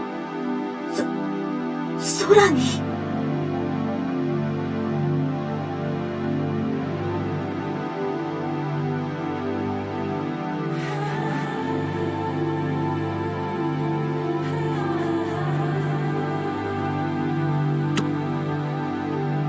太陽。夜明けだ。黄金の夜明けだよ。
あれは本当に光なのか。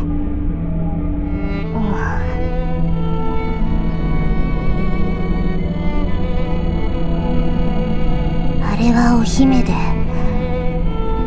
地底の牢獄から解き放たれた神だよ。どっちが食ってどっちが食われたんだかはよくわからないけど、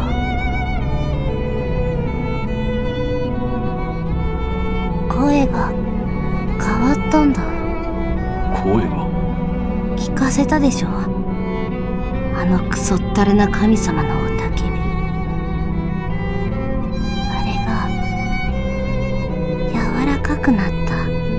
今は子守歌みたいに聞こえる。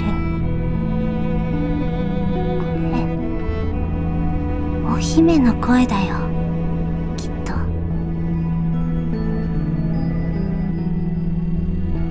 お兄さんには聞こえない？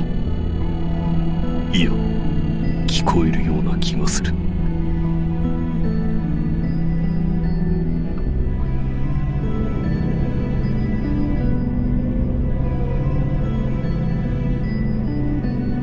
この声は世界を包んでる。みんなが気づかずにお姫の歌を聴いてる。だからか、だからなのか。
銀星号の精神汚染が世界全土を狂わせつつあるというのか。範囲が広いせいで汚染の進行は遅いみたいだけどね。あと1週間くらいかな。全人類が戦うだけの獣になるまで。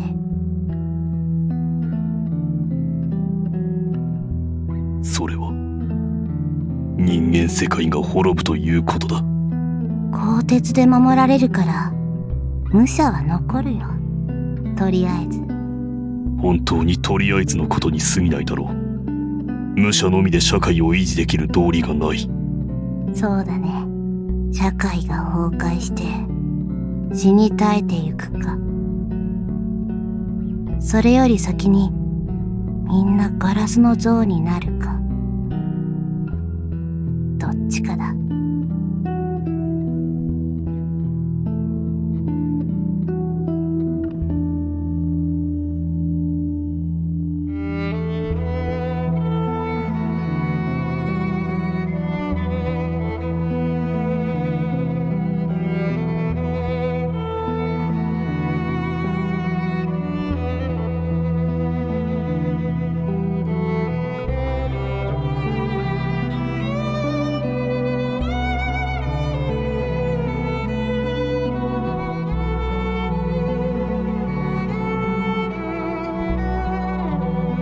あれはやはり死んでいるのか。神の仲間になり損なったっていうのか、なりきっちゃったっていうのか、実際どっちなんだかは当てにもよくわからないけど、生き物としては死んだも同然だろうね。あの雨もやがて地球全土を覆う。やっぱり大して時間はかからないと思うよ。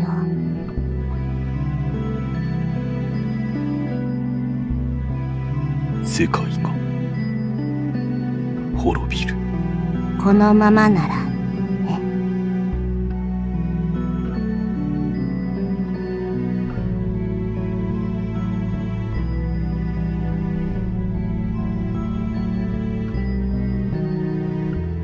それでどうする？お前たち緑龍会は念願かなって神を呼び出した。それでこれからどうするつもりだ？さあね。多分誰もこの先のことなんて考えちゃいなかったろうし、みんなこれで気が済んで自殺でもしてるかも。それとも今更後悔して慌てふためいてるかな。どうもそっちのが多そうだ。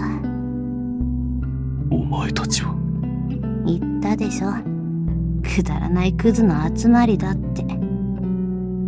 その程度だよ、あいつらは。あてもね。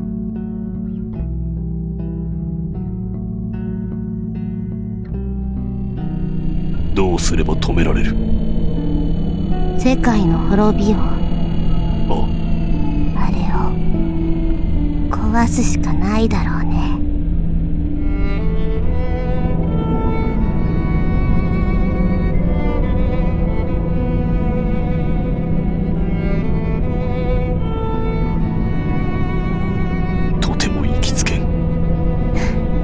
どう見ても成層圏を超えてるもんね。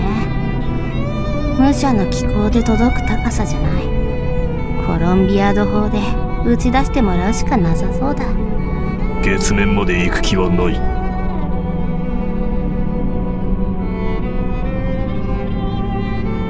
待ってればいいよ。待つ？あれはお姫は必ず降りてくる。もうすぐ。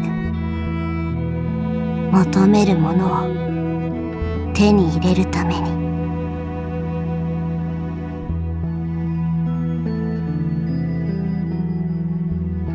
お兄さんは待っていればいい。自分自身を整えて。隊長のことか？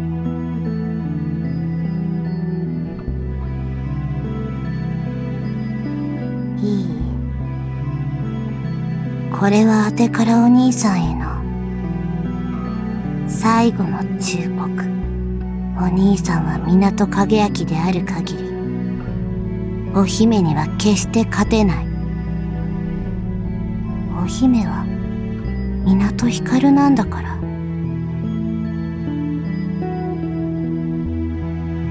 お兄さんは無名の英雄になって世界を守ることだけが目的の個のない公の大義に従う武力行使者に本当の英雄になるんだ。俺は資格の有無なんていい。それしかないんだよ、お兄さん。お姫を倒して世界を救える方法はそれだけ。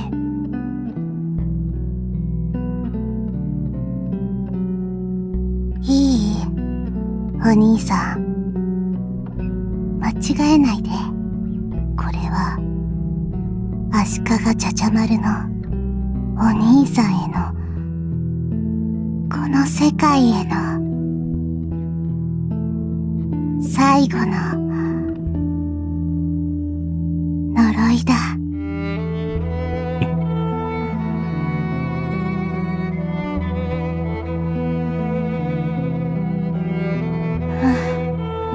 茶々丸、疲れちゃった。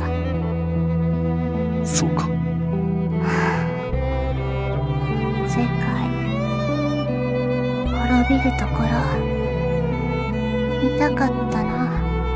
誰の声も聞こえない静かな世界で眠りたかった。い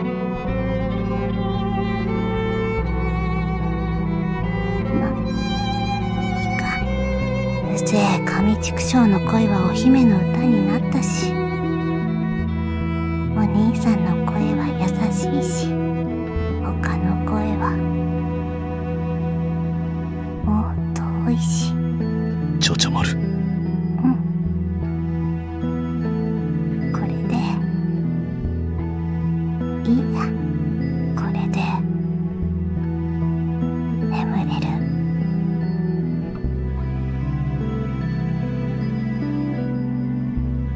お兄さん、さよなら。あ、さようなら。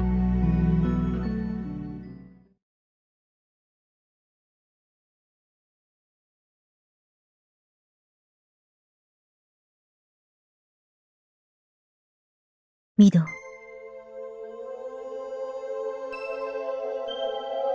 茶々丸は今言った。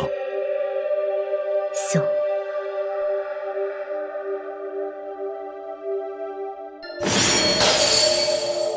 これ野立ちの断片。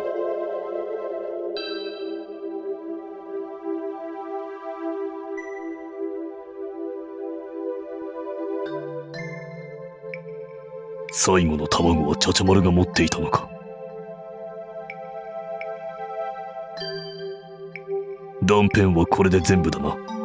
ええ。これで野立ちを再生させられる。ならすぐに頼む。脇差しのみで戦いに臨むのは心もとない。そうね。わかった。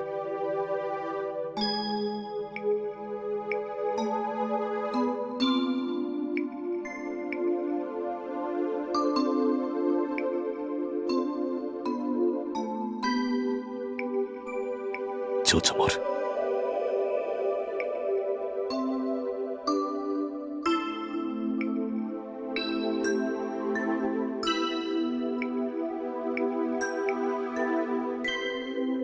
お前は最後何を思って。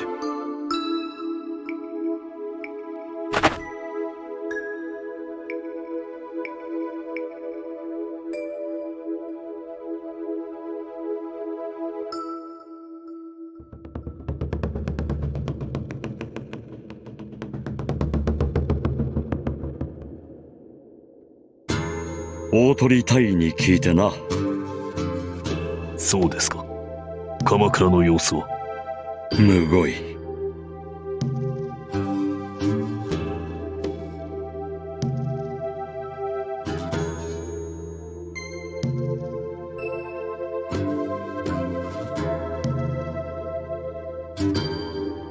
秋高様、建長寺ではご迷惑。いい。私にお前を責める理由はない。どのような意味でも。影明。はい。あれは光なのか。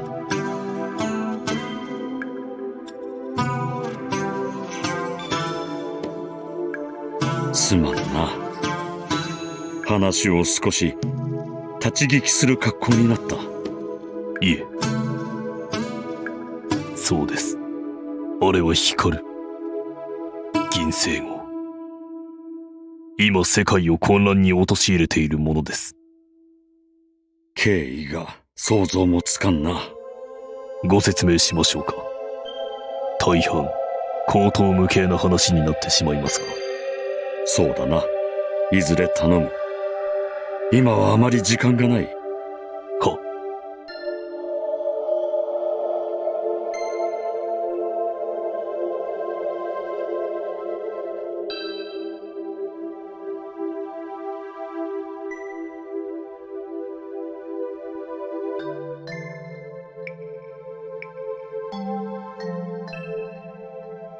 光は、あいつは父親を求めています。そうか。あるいはと思わないではなかった。それが全ての根か。はい、全ての。すまなかった、影明。やはりお前に任せるべきではなかった。私が決着をつけねばならなかった。秋高様、せめてこの先は私が戦おう。私にはその義務がある。お前はもうこれ以上。いいえ、影明、心得違いをなさらぬよう。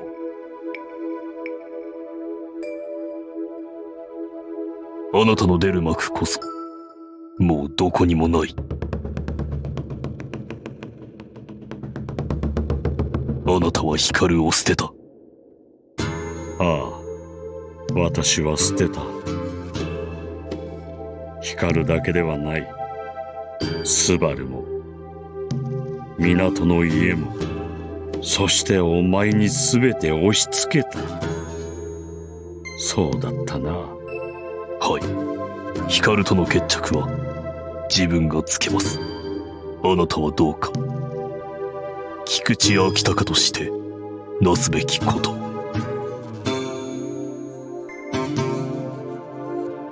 わかった。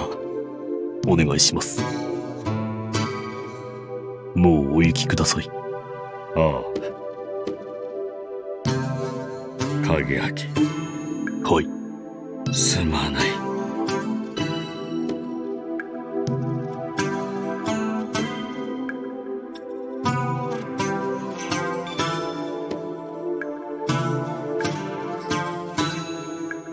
謝られる筋合いですらありません。そうか。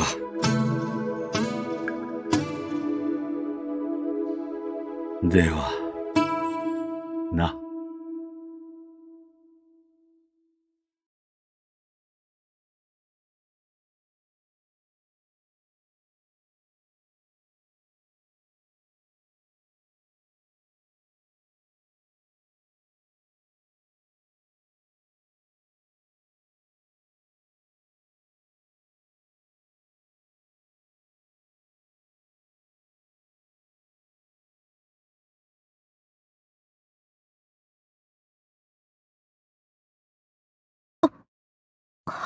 これ村正。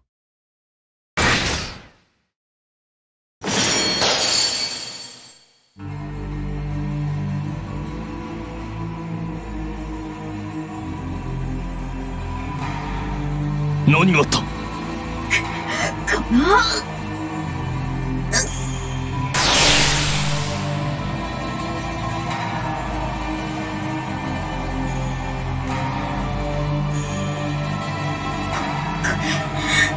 カカ様の力が強すぎる。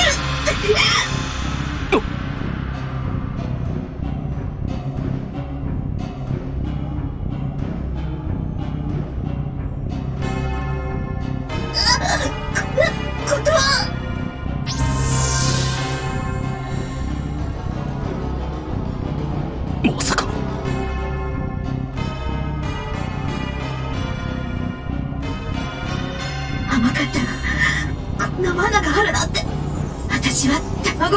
されない。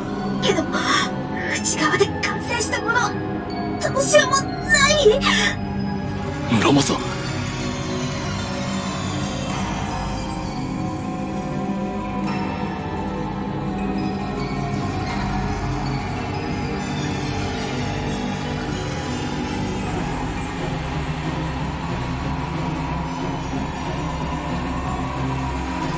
排除できないのか。や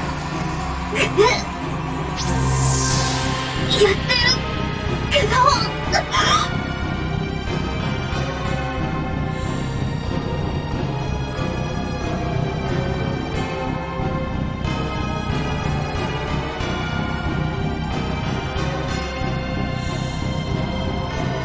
メ、近づかないで、ミノ。あなたまで汚染される。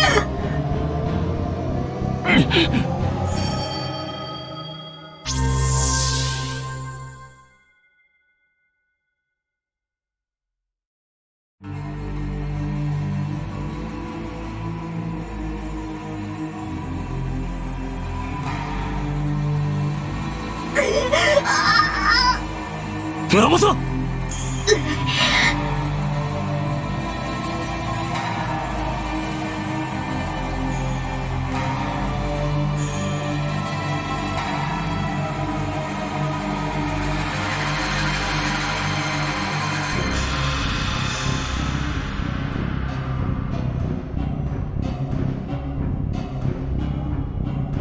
理不尽な。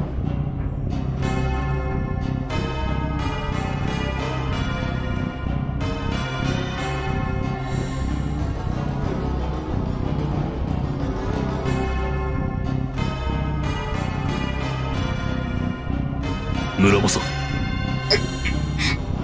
走行する。ダメ。今そんなことしたら。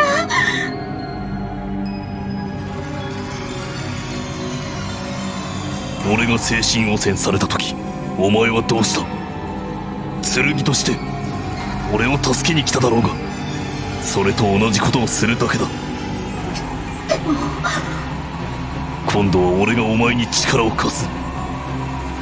村正、忘れるな。俺とお前は武者だ。二人で一気だ。